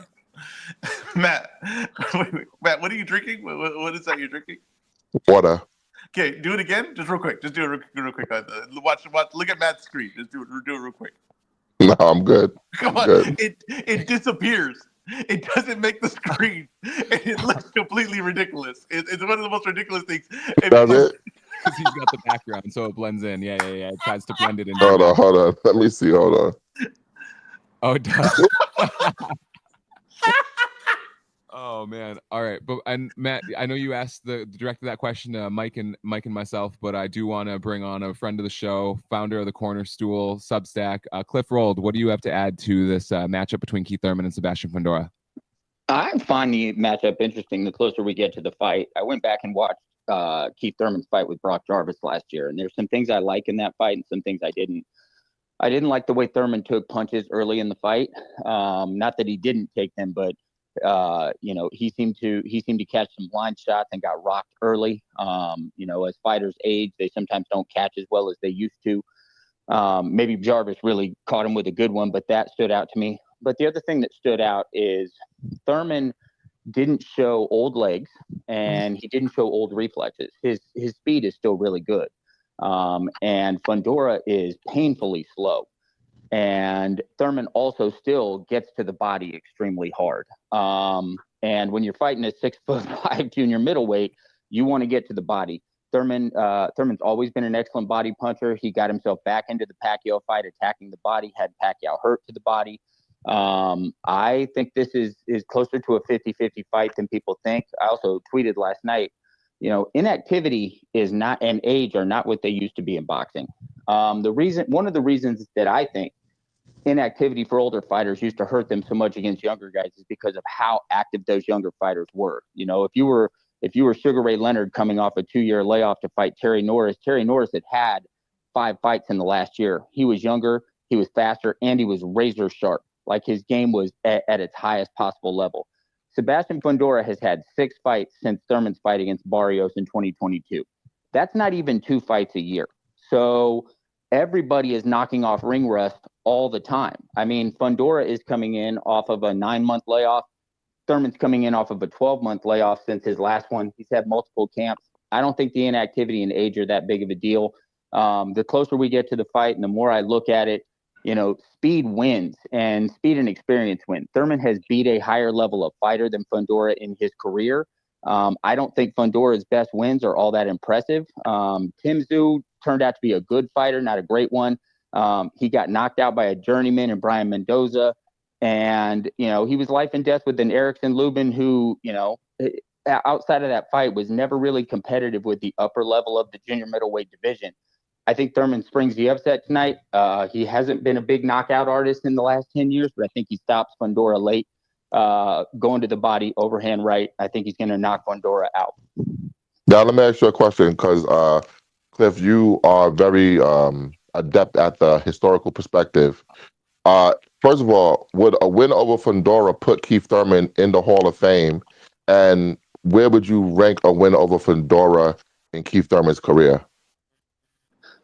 For him, I think it would probably be his third best win. I mean, given the age and all of that, and there's a title on the line, the freakish size of Fundora, it's going to stand out, I think. But when people look back, they're going to the fights against Danny Garcia and Sean Porter and the context of those fights, how big they were, national television. I mean, people forget those fights weren't just on Showtime. Those fights were on CBS and had 3, 4, 5 million people watching those fights. Keith Thurman had generated massive audiences for his biggest fights. So I think those two will remain his two biggest fights. His Hall of Fame case, I think, is dicey. Going into this fight, with the ranking stuff that I keep, Fundora is 5-0 against the rankings with a loss to an unranked Mendoza. Keith Thurman is 5-1. Neither one of them has incredible career depth. But I think Thurman winning sets up some very interesting stuff, because you have some old man fights you can make. If he beats Fundora, you could make Thurman versus comebacking Jermell Charlo. You could make Thurman versus Spence still. And then there's some young guys out there who are pretty lethal, that also make up the junior middleweight division. You could also see the junior middleweight division sort of split in two, between sort of an elder statesman side of the class and the young guns with Xander Zayas, Ennis, and Ortiz. And on the other side, you could have Josh Kelly and Keith Thurman and some of these older guys who can fight each other and, eventually get to a big fight with one of the younger guys. So, I does it make him a Hall of Famer? I don't know, but he's going to be on the ballot one day, especially if he wins tonight. Do you have any other fights on tonight's card that you're looking forward to? I'm looking forward to watching the show. I do think the Tellez fight looks pretty good, so I'll enjoy that. I'll watch the Atama fight early in the day because I'm curious about him. I'm not completely sold on Moses Atama, like some people are, but I'm curious to watch his development. So, yeah, absolutely. Well, listen, man, I appreciate you giving us perspective. Just tell the people where they can find your work at and what they can look forward to on your Substack. Yeah, there hasn't been a lot there in the last month, but today got me fired up. I just posted a career profile for Keith Thurman. So if you want to know who he beat, when they were ranked, et cetera, that kind of stuff is in there. It's at rollboxing.substack.com. And the fight preview will be up here in just a few minutes. Oh, man, thank you so much. My TBRB colleague, Cliff Rolled. Oh, man, Ezra, let's get to your favorite part of the show, Ezra, because it's all about you, buddy. The Ezra breakdown and the Ezra report card. How about you start with your guy, Moses Atama, who will be returning to the ring shortly against Jermaine Franklin. Yeah, with Atama, and Rose said he was not completely sold on him. I'm kind of getting a little bit of that from the people I talk to that I respect their opinions on boxing. It's like a little bit of pushback on, and maybe because there's so much hype on him, maybe because people accuse me of wanting to give him the crown or whatever, those things. The thing, I really don't get it. I got to be honest with you. I mean, this is a guy with physical ability that you just don't see often in heavyweight, but really hardly ever, right? Like the foot speed that this guy has. I'm trying to think of like someone that matches that foot speed in a long time, right? Like it's just a very rare how this guy fights, and his ability, his power, his speed. Like I was going over the most physically gifted fighters in boxing. Now, to me, the most physically gifted fighter in boxing right now is now. Hey, wait! Don't give that away. Don't give that away. You could make it a short video. Make a short video with that. Well, anyways, we're talking about most physically gifted. This is one of the most physically gifted fighters in boxing, and he's the most physically gifted heavyweight right now. He is the most physically gifted heavyweight in boxing right now. Like, to me, the only question to me about him, right, is we got to see, okay, what's his stamina at? I don't think that's going to be an issue. But the one that we don't know, and I don't know, no one can tell you, is where's his chin at? If he gets touched, what is that going to be, right? What is that going to look like? That's where we're looking to see if this guy can go some rounds, and if Franklin could maybe put something on his chin that we could maybe find out. But I don't think we're going to see that. I think he's so physically gifted and superior. Hold on. I don't want to interrupt your breakdown. Jermaine Franklin is weighing like a career high, 280 something pounds. I know. But you're just kind of seeing if someone touches his chin, what's going to happen, right? But what I'm saying is exactly, I think that he's too physically gifted for Franklin. He's too gifted. And someone asked me, is it going to be a first-round stoppage? I wouldn't be stunned if it's a first-round stoppage. Am I picking a first-round stoppage? No. Maybe it's a little bit more durable than that. But it's a second or third-round stoppage. This dude is the goods. I mean, I'm completely, like I said, I'm in behind it 100%. I think this guy's the goods. I think he has to be watched. I think you're talking about heavyweight. Boxing goes as the heavyweight division goes. To me, this is a guy that could be the top man in heavyweight for years to come. Is it a great card? No, but is that a fight that you have to watch? Yes. And I think that he's going to be too fast, too good, too skilled, and he's going to look dominant today. Now, what would you grade this card overall? Not to see. At least he's honest. Yeah, he's honest. And just to be clear, Ezra, on your 1.5, 2.5, though, just on those lines, they expect this in a way. So under 2.5 rounds for Atalma is plus 340. That's yeah. That's what I'm saying. Like he's too physically good. The only thing they're gonna say is like, is Franklin durable enough to just survive it? I don't think he is, because it's like the speed, the placement, all the things this guy does. It's just really special to me. What I'm seeing, you know what I mean, at this point. In the words of Teddy Atlas, against who? Are there any other fights that we should be looking forward to on this particular card? For me personally, no. Maybe you have some guys you're like, hey, let's check this out. But for me personally, I'm just the main event was selling point. I'm always down to see Willie Hutchinson. I was just about to ask you if you care about the Ezra Taylor fight. Yeah, Ezra Taylor versus Willie Hutchinson is going to be a good fight. Absolutely, rolled. No. I didn't mean to talk over Matt. Oh, go ahead, Ro. Here's what I would say about Atalma. Here's the thing that jumps out at me, right? Like, he's supposed to be the new Mike Tyson, right? Okay. But why isn't he in the ring? Like, why is he coming off of a 7-month layoff when he's 20 years old? And I know that young guys don't fight as much as they used to. You're not going to get him 20 fights in a year. I get that. But I feel like there's more parallels right now to the way that Jerry Cooney was being managed as a young puncher, dynamic puncher, than the way, say, a Mike Tyson was being managed. And maybe they're playing the long game. But I see a guy who's kind of pudgy.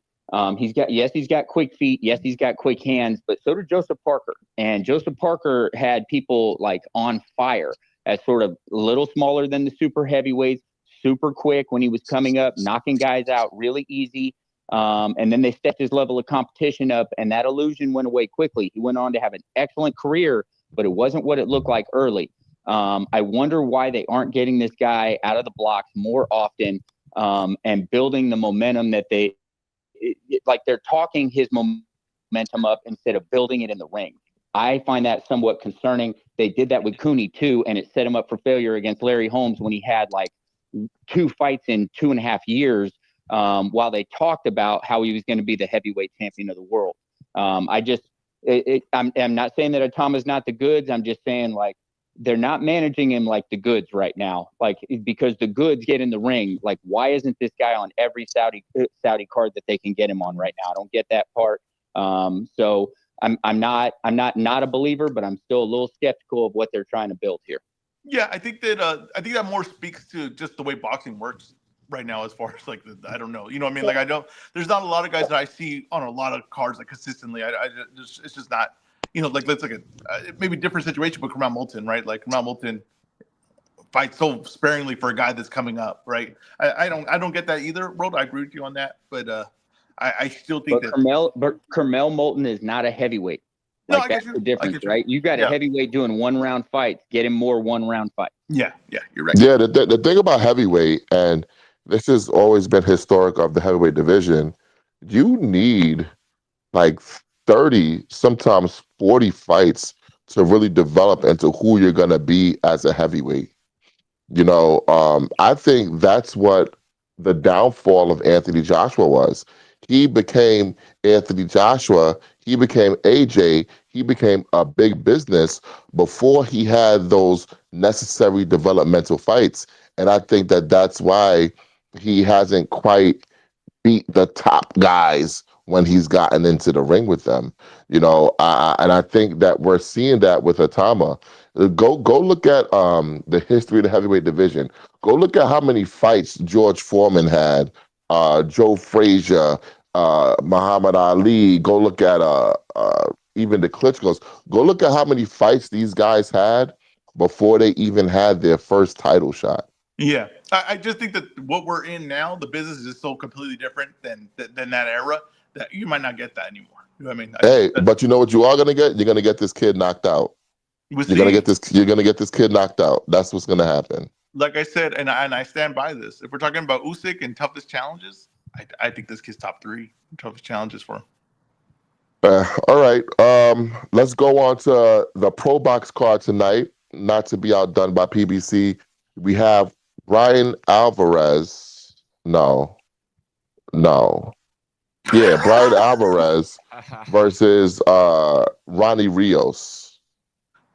What are your thoughts on that card? You know, Ronnie Rios he's definitely, I feel like, you know, past his due date. You know what I mean? Like, you know what I mean, the sell by date.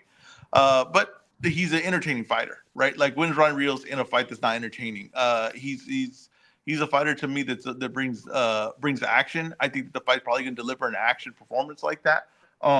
Pro Box cards, the only thing I say is, like, I'm not gonna try to act like I know every guy on the Pro Box card. But the one thing I will say is that as far as the brand, what they do consistently is they put on good cards. With the exception of last week. Okay, but they put on matches that are guys that are coming up that still usually believe in their career, guys that still have something to prove, and they're still around equal level. And when you do that, boxing is such a good product. When you do that it's just going to deliver for the most part. 90% of the time, it's going to deliver. That's how the sport of boxing, why it was so popular at one time, is because if you just have all the guys and they face each other and they're around the same spot, you're going to get a good product. It's going to get entertaining. You're going to see some highlight stuff. So that's what Pro Box does. So it's definitely always worth a watch. It's free. It's really no point of not tuning in if you're a boxing fan. You know, you love Friday night fights. This is what this is. But to me, the fights are, to me, even more entertaining. It's one of the to me, the best products you can get in boxing today. What would you rate this card tonight? I don't know enough about it to say that. All right. Now let's get to the granddaddy of them all. PBC pay-per-view on Prime Video. Sebastian Fundora versus Keith Thurman. Give us your Ezra breakdown and your official grade for tonight's card. I have 5% on my phone right now. I'm just going to say right now. At one point, I'm going to have to make a beeline to get a charger. Oh, right? my goodness. But I will say this right here. For the report card of this fight, there are interesting matchups here. If I don't, you know, when the older fighter comes, the one thing I can't stand is when an older fighter fights an older fighter. I'm like, what are we doing? Is it a different league than what we're seeing? Keith Thurman's not doing that.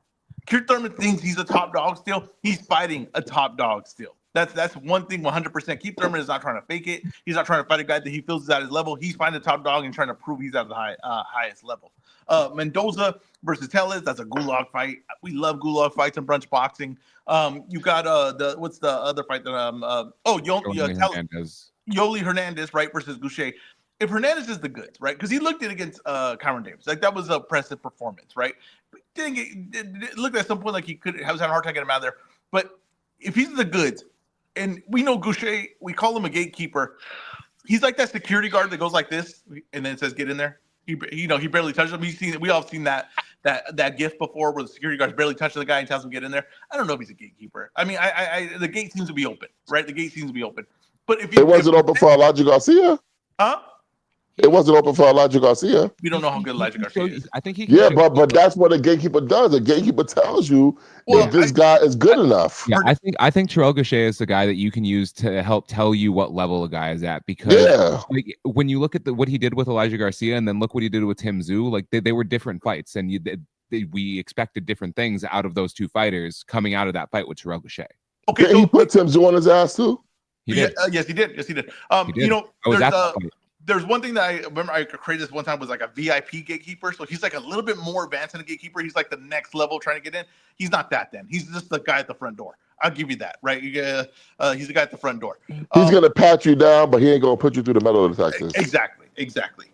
Hernandez is, if he's the guy in the middleweight division needs a guy, right? He needs a guy. I haven't seen anyone that I'm like, that's the guy. This is the performance that he needs to have. He needs to have a dominant. This wasn't close. This wasn't competitive. There wasn't a part where he was confused. There wasn't a part where he was struggling. This is the fight he needs it. We also have Gergen Hovnesian, right? Big Goog. Listen, at one point when he fought Michael Coffey, I said, I don't get why people aren't so hyped on this guy. He's a big guy that can move around. He's got a little bit of sauce to him. He's a little smooth with it sometimes. I like him. Then I seen him fight on another card, and I said, he looked like he don't dedicate himself to the sport. He looked slow, sluggish. I want to see what he is, because I think that the ability-wise, he has ability. Does he have the commitment to the sport to really go and do something? The heavyweight division, I think, is on fire right now. I think the heavyweight division has a lot of talent, and this is a guy that would be really interesting if he took his career seriously. They could enter enter those names. Now, do you remember we were talking the other day about Lotto, the rapper, because she's pregnant, and I said, hey, we have to replace Lotto now. Okay. We got a new Lotto. We're going to replace her with Yana. Yes. She looks enough like Lotto. You know, she's younger. She can maybe do what Lotto does. She got time to. We got a new Lotto. We're replacing her. Okay. I think that's what PBC did with Adam Kornacki. Yeah. You might be right. Say, hey, Kornacki's done. Hey, where's the other bald, fat white guy? Hey, Big Goo, get in here. That's a great comparison. Yeah, that is. Exactly, you got Big Goo. Well, listen, I think Big Goo has more potential than Kornacki ever had. So let's just see if he can take his career seriously. Let's see if he really wants to find out. They put Kornacki on it. Was it a New Year's or Christmas card that they put Kornacki on? Oh, I think it was a Christmas card. It was Christmas. Yeah. Yeah. Now let's get to my breakdown for Thurman and Fundora. Thurman, the one thing is like what I see him as, right? Like when he fought Barrios, I thought he had slowed down. I thought there were signs he had slowed down. He still looked good, still sharp, still a smart fighter, but he had slowed down. When he fought Brock Jarvis, the one thing is like he was getting caught, right? He was getting caught in exchanges. And Brock Jarvis is not like a smart, high IQ fighter. He's a guy that just sees the target and aims at it. So what it looked like was Keith Thurman was a pitcher that used to throw high 90s. He was now throwing low 90s. People were seeing it. Hey, Ezra, just relax. Go get some water. Go get your charger. Hold on. And come back. I think we can't pretend that Pandora doesn't get hit. No, go get some water, please. Please. No, I gotta finish. Go get your water. Reset button. Once I'm on a roll, you can't stop it. Now, I can. Your phone can. You see the fastball. People are seeing the fastball. They're seeing the timing. He got hit in the Brock Jarvis fight, right? Brock Jarvis didn't have anything to make him really pay for it. It wasn't really of consequence, but he got hit in that fight. He's not as fast with his feet anymore. We know that Keith Thurman likes to use his feet. He likes to be in and out. He likes to use his timing. In this fight, at his best, at his freshest, first 4 rounds, I think that's the best we're going to see of him. I still think that Fundora is better than him. I still think that Fundora will win that battle with him. Now, I think that Keith Thurman's mentality in this fight is probably going to have to bite down, stay on the inside, and look to exchange, look to get to him, not stay on the outside, because you're going to start getting an avalanche to roll on you as the fight goes on. I don't think second half he's going to be more successful. It's going to be a worse performance for him. He needs to do something early and change the momentum of this fight. That's where I see his opportunity. But I think Fundora right now has a timing. I think he has the distance down. I think he has his feet down for his size. I think he came all into his performance. And I think he's, like I said, the only way to describe the Tim Tszyu fight was a machine gun. I think we're going to see more of that. I don't think that we're going to see Fundora hesitate in this fight. I think he's going to get to work. And I think that you're going to have good action early, but you're going to see these shots start adding up pretty quickly. I'm taking Fundora by stoppage here. And I'm going to take Fundora by stoppage in the 6th round, 5th or 6th round. I think it's going to be a dominant performance. And I think that that Keith Thurman's going to learn right away that he doesn't have it in this fight. What would you grade this card overall? I think this card's a B. Okay. I think Keith Thurman always brings an A, man.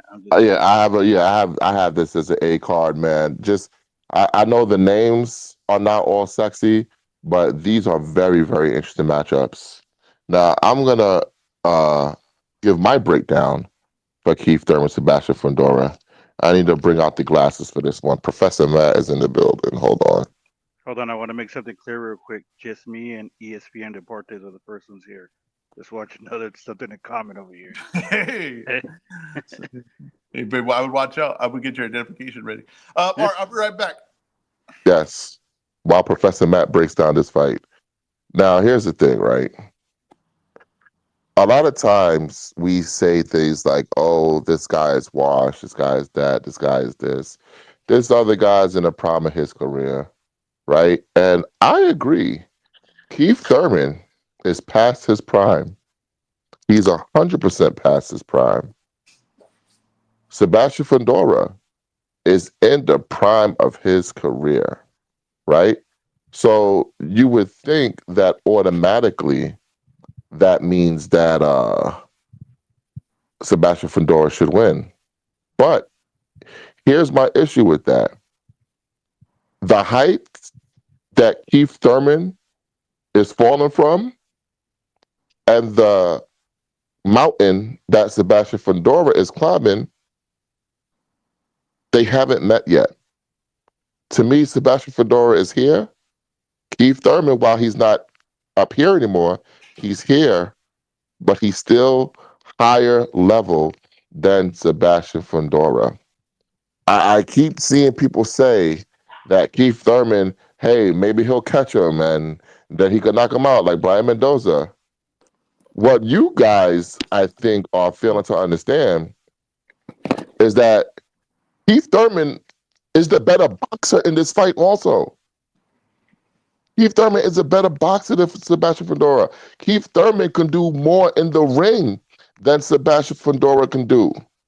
And I think, and I said this as soon as the fight was announced, the things that I think at this juncture of his career is his weakness, Keith Thurman's weakness, Sebastian Fundora has not shown that he does well or does consistently. I think if Keith Thurman was in there with a dedicated body puncher, yeah, then you could say, hey, Keith Thurman's going to be in trouble. Sebastian Fundora, when has he ever been a dedicated body puncher? So for me, I think Keith Thurman, what he's going to do, and I said this from the beginning, this fight is going to be a home invasion. He's coming straight through the front door. He's not going to step around and step around. No, he's coming straight through the front door. And he's coming for that body. He's coming with uppercuts. And then once he brings Sebastian Fundora down a little bit, he's coming with that overhand. Okay? So while everyone is doubting Keith Thurman, everyone saw Keith Thurman out at the casino last night. He's shaking hands and kissing babies. I'm not doubting Keith Thurman. I'm not doubting Keith Thurman. Okay? So my official pick in this picks contest that I am kicking Ezra's ass in, by the way. You're like 3 points up. You're like what are you talking about? That I'm kicking Ezra's ass in, by the way. My official pick is Keith Thurman by decision. I think what's going to happen is hold on. Thurman. How confident are you in that pick? Yeah, what's your confidence? Ooh, let's wait. Gotta wait. 5. Let's go. Okay. 5 time. Oh my goodness. Oh, but do I pick my pick? Should I think. Hold on. Let me finish. He's got to give it. I think what's going to happen is Keith Thurman is going to outbox Sebastian Fundora comprehensively, especially early. And then he's going to hold on late to get a unanimous decision victory, 116 to 112. Wow. Initially, man, I was like right with you. I think Keith, the first 8 rounds, I think Keith's gonna win 6 of them. I'm just concerned about those last 4 rounds. So I would not be Keith, one more surprised. time, Thurman. Okay, I would so not let be me pick. surprised. Obviously, I'm picking Fedora. I'm gonna pick him by stoppage, and I'm gonna throw it a 5. So this is gonna be the biggest shift in this. This might be the most pivotal moment in our competition because I'm picking a 5. I'm confident Fedora's gonna win. I'm gonna pick a 5. I got a stoppage. So this is a huge shift. This is a 10-point shift. That's what this is. 12. Should be 11. 12-point shift. I feel You don't lose a point for your pick. No, he loses 5. That's what I'm saying, but you don't lose a point for your pick. So You I don't would lose, only. you don't lose a point for the method. Yeah. The priming, for your type. You only how the victory lose goes. points on your winner and the confidence level. Yeah. Okay. Do you want to go co-main? Just get things out of the way right now. Yeah. How many fights of this card are we doing? We do the whole We're card. doing the whole card. All right. I'll go. I guess I'll go first, which is but this is the point where this game kind of gets ridiculous. We kind of already decided what's going to be the determining factor tonight. But I'll go Talus. I'll go decision, and I'll give that at a. I'll do that at a 3. I'm gonna go Tellez decision. I'm gonna give that a 5 also. Oh wow.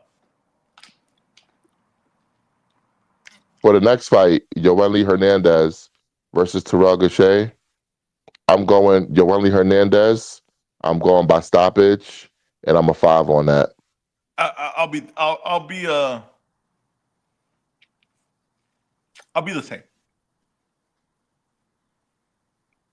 Big Goog. I'll go Goog. I'm gonna go stoppage for Goog. I'm gonna pick Goog by stoppage, and I'll take a 5 on that. Yeah, I'm gonna do the same for that. I think Goog by stoppage is the answer, and I'm a 5 on that also. Let's just do the Atama fight now. No. Because there is a gulag fight on the free portion. Yeah, I'm fine with that. Elijah Garcia versus Kevin Newman. I'll go. All right, go ahead. I'll go Elijah Garcia. I'll pick decision, and I'll give me a 2 on that. Oh, dude, I got you. I am gonna go Kevin Newman. Oh wow! By decision. Give me a 3 on that. Wow, 5-point swing. You know why? Just because I said Matt in an interview, he probably heard it. He's like, "Yeah, I'm confident now." Now let's get to Moses Itama versus Jermaine Franklin. Are we both going to Itama stoppage 5? Yeah. Let's go to the co-feature Ezra Taylor versus Willie Hutchinson.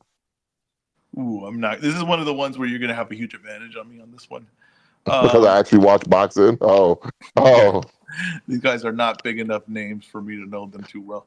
I will go with. Well, you go first with this one. No, we'll wait for you. What are you talking about? I've been going first. It's your turn. turn. No. We're waiting for you. You're not piggybacking off of my pick, buddy. This guy cheats. What are the rules here? This we'll guy wait for you. on my picks all the time. I'll go. Let me go Ezra Taylor, and let me get that at a 1 point. Stoppage, decision. I'll go a decision. You went Taylor, decision, 1 point on confidence level there. What you got, Matt? Now, here's the thing.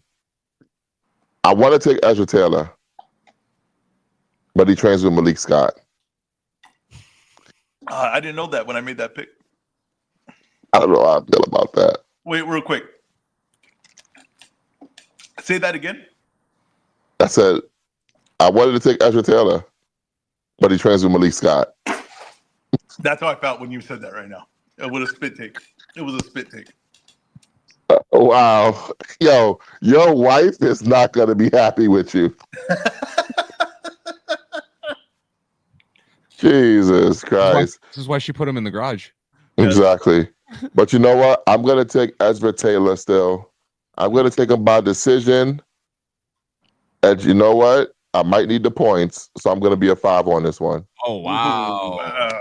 Man. It's one of the first times I'll get to root against my pick. I hope. This was a This is interesting. Matt said he's not very confident, but he went with a 5. Yeah, strategy. This is the thing with gamblers. They get greedy. Hey, in the words of George W. Bush, it's straggity, baby. Straggity. Oh man. All right. Ronnie Rios versus Brian Alvarez. I don't want to do that one. Bro, it's the Pro Box main event. Yeah, you know, it's a main event. I'm only doing one fight from the Pro Box. No, we're only doing one fight on this card. I agree with that. Okay, I'll take what was the other guy's name? No. Matt you went first on the last one. Matt, you have to go first. There you go. There you go. Huey, keep it right. Huey, keep it fair. I love it. Viva la Raza, I'm telling you. All right, here we go. Every week, you two are being having favoritism towards the other. This is true. This is true. All right, now. And you know what? I thought that was your answer for the pick, so I had Rios written down. Here's the thing. Are both guys Mexican? Am I tripping? Or there they are. They are. Yeah. Now, I just thought he was going with the old Mexican. Alvarez has been struggling lately. Rios might be washed. This is the true gulag fight. It's a true gulag fight. I love it. I'm going with Brian Alvarez. All right. I'm going to say that he wins by decision. And I'm going to be a 4 on this one. Okay, I'll go Alvarez. I'll say he wins by decision, but I will be a 1. All right. You're a coward, Ezra. This is good strategy here. You're a coward. This is good strategy here. That's why Matt's our fearful leader. This is real good strategy. All right. Hey, listen, man. That's all we got. It's not all we got on tonight's fights. We got to make the people some money. Matt, we're gonna go to you first. What's your best bet for the people today? Well, my best bet for the people today is for there to be a knockdown in Thurman versus Fundora. That's at -250 right now. I think you could put the house on that. Somebody's going down somehow, some way in that fight. Also, Yoeli Hernandez by stoppage. Big Googs by stoppage. And Yoeli Tellez versus Brian Mendoza, fight to go the distance. Yes. What I'm feeling is Sebastian Fundora by stoppage. Let me get Hernandez by stoppage. And let me get there to be a knockdown in the Tellez Brian Mendoza fight. I don't know what the odds are on that, but that's what I would go with. I'm working on it. You said the knockdown in which fight? The Tellez Mendoza fight. Let me see if I can get that here. I can't get the knockdown, but without that, it's +237. So if you had the knockdown in there, it'll probably boost up to like +5, +600. I like that. I like that. I want to say to our listener of the year, current listener of the year, Rosebud, I've been telling you that we were going to send you the link to get on the show. I don't know if we can do that this week, but if not next week, I will guarantee that happens. My bad. I've been telling you this for like 3 weeks now. I wasn't here last week, to be fair. What'd you tell him? Did we get him a link? He wanted to get a link to get on the show. Why can't we send him a link right now? I don't know. No, I don't know. I'm not sure how that works. Rosebud, by the way, they refused. They didn't want to do the round. They didn't want to pick a round of the stoppage or how it went, so that's why we're not doing that. The method of victory is used as an extra bonus point, but the confidence level is what's used to be the determining factor on who can get more or less points when they have the same picks. Yeah, let's get Rosebud a link right now. Can we do it? So it's this, you guys have the link. Send it to him. Oh, I don't know how to do that. Let's see here. Yeah, but I saw you in the comments, Huey. Oh, I can do it there. Paste the link in the comments. I've done it there before. Yeah, that's right. I didn't know. I thought you wanted to send it him directly. My bad. Right. Yeah, paste the link in the comments. Let's get Rosebud. Let's get listener of the year, the Cream Executive Officer. How's what? My 100 doing? We lost. We went down. You didn't see that? Yeah, no, he was on the slots while you were talking. You didn't see that? Slots. Yeah, but we should have 400 times we could do that. We should. We're down. How can we be down? What are we down? 25? 25 cents? Hey, we're down. When you hit max, you're down. It goes fast. That's Kiwi. Come on, man. We're in Las Vegas, my guy. Sibi, to answer your question, as far as my prediction, I agree more. I'm more aligned with Ezra. I don't necessarily know that I agree with when he says it's going to go down. I don't think it ends in the first half of the fight. I think it's a little bit later than that as far as taking Keith to get broken down and stopped. I do think he gets stopped maybe in like the 9th, 10th round. We haven't seen him be a tremendous body puncher. I think he's I've heard him make comments throughout this weekend that, he's 6'5" going at someone's body and that leaves him open. So it seems like something that he's hesitant to maybe do in this fight against someone like Keith, who is crafty, has the speed advantage, has some power as well. And maybe he's a little wary of, but I do ultimately think that Fundora is a very good inside fighter. That's where Thurman's going to have the most success. And ultimately his shots are going to mean more and Thurman's going to get broken down and stopped late. I love it, Hugh. Great breakdown. Mike, I do have something that I want you to tell ESPN Deportes. Yeah. Hola, ¿qué pasó? Just do me a favor, tell him that. I mean, I'll put him on the show if you want me to. I would love that. Let's see. This is Miranda Veracruz de la Hoya Cardenal, reported to you live from ESPN Deportes. He's gonna be stunned when he starts talking Spanish. And the only guy that can talk to him is Matt. Just astounded right now, looking at the videos there that we have here. Yeah, Matt, just asking for his prediction. Hola. Hola. ¿Cómo están? Man, bien, ¿y tú? Todo bien aquí. Hey. Para ya entrar a la arena.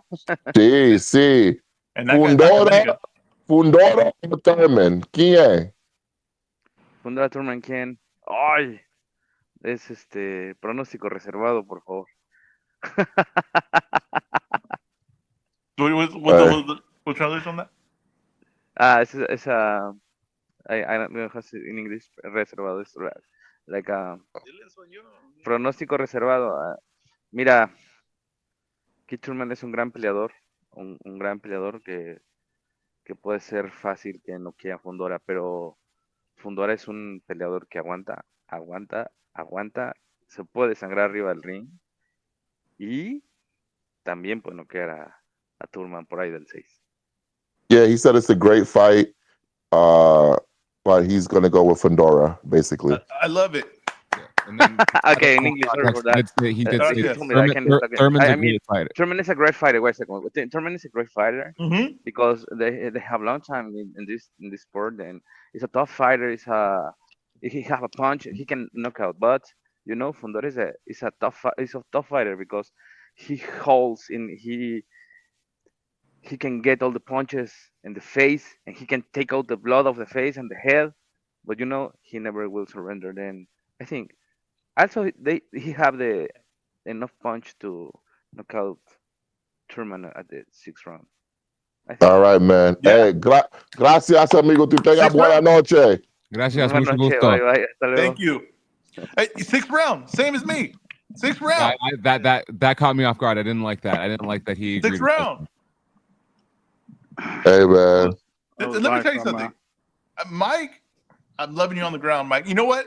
Mike, we need to have you at every fight, just walking around roaming, because you will cause havoc. I realize that. This guy is a dangerous man on the ground. Ezra, I want you to address Trill's question and confirm whether it was true or false. Not question, just statement. Okay. Ezra is lost. You know what? I heard Rapido, so I knew like he was saying that Thurman fast. Thurman was a fast guy. I heard Rapido, but beyond that point, I was a little bit. I didn't. Really he did a great job translating himself. So I don't. Yeah, that was great. That was fantastic. That guy's a true professional. I love it. I love it. He had asked me, "You want me to do it in English?" I was like, "No, they understand Spanish." I was about to translate for him, and then he started doing it himself, and I was like, "Oh shit, all right." I was just wondering who was translating to Mike so he could understand what he was saying. Because I'm just saying, last time we did this, Mike said, "I'm not quite sure." Hey, you have not done my interviews in Spanish. I did this weekend. Oh, you did some interviews in Spanish? I had to get my credit back up. I had to get the credit back he up. Asked Thurman a question in Spanish, or not Thurman, Fundora, and Fundora disappointed and answered in English. Oh, damn. Yeah, see, Brian Mendoza, he did those Fandora might be NHE. No, he speaks I've perfect, seen good him English, do Spanish. Spanish. He speaks Spanish. Like, he knows he So knows. he just disrespected Mike. Okay. Yeah, he did. All I right. thought he was part of a certain You group. know I'm what? not going to say that. Can I tell you? He might know the show, and he said, "I want Ezra to hear this one." That's what probably might be what it was. He was like, "I want to make sure Ezra knows what I'm talking about this one." All right, that was man. great. That was great. Thank you to Deportes for doing that. That was awesome. That was. Really and he did say 5 or 6, Ezra, for the knockout. Yeah, so yeah. maybe it was for you. Maybe Pandora was like, "Oh yeah, Ezra's going to listen to this, so let me." See. It still drives me crazy that they asked for you out here, because I'm like, dude, come on. I want to tell him, like, he doesn't even like you guys. Like, This is true. This is true. Out. Next one. I'll find out. Hey, listen. I can't wait for the fights tonight. Mike, Huey, enjoy the festivities. I want to thank KB, Kenneth Bouhairie from PBC, for joining us to give us a full preview of tonight's fight between Sebastian Fedora and Keith Thurman. I want to thank all the Brunch Boxing listeners. Shout out to you guys. We are nothing without you. Thank you for supporting the platform. We will be back tonight with the post-fight edition of Brunch Boxing immediately following the final bell between Sebastian Fedora and Keith Thurman. Can I say something real quick? What other show are you going to start off with KB and end with ESPN Deportes? I'm just going to say, what other shows doing that? I'm just telling you that right now. You're not going to. Yeah, Mike. Find out that guy's name so we could tag him and post. I want to clip that video. That was fantastic. It was great. KB was fantastic. He was great. I've been telling Matt, Brunch Boxing Espanol is coming soon. I wanted to bring up this comment from Sibi in the chat earlier. DB3 April 4th card postponed. What do you hear about that? No thoughts. Tonight is about Fedora versus Thurman. We will have a midweek show where we will touch on all of boxing's topics. And it feels great to be back. Oh, it feels good to be back. I got to have a background. Next week, we got to have a background behind me, but it just feels great to be back. I didn't even know you were gone. All right. And you guys can support the Brunch Boxing team through the website, www.brunchboxing.com. Also at Brunch Boxing on Twitter, at Brunch Boxing Pod on YouTube, at Brunch Boxing on Instagram.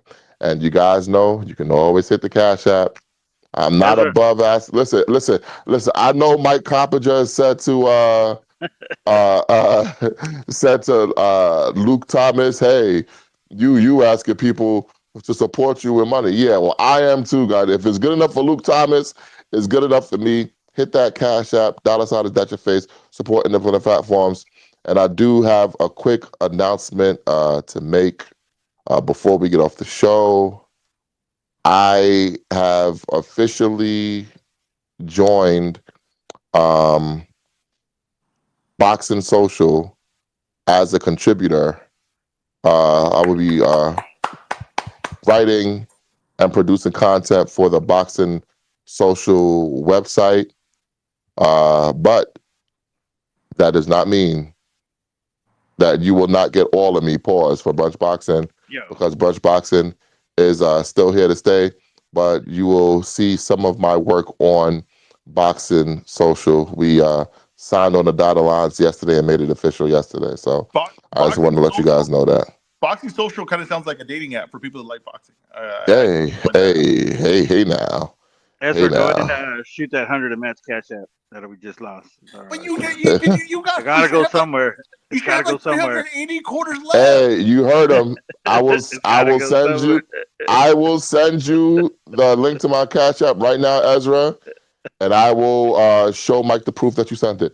All right, but this has been another edition of Brunch Boxing. He is our COO, the Mexican Al Heyman, Mike, boots on the ground in Vegas. He is our super producer, the master marionette himself, Huey P, boots on the ground in Vegas. He is our host, Ezra Boxing, in parts unknown. I am Matt. We are Brunch Boxing, and we are out.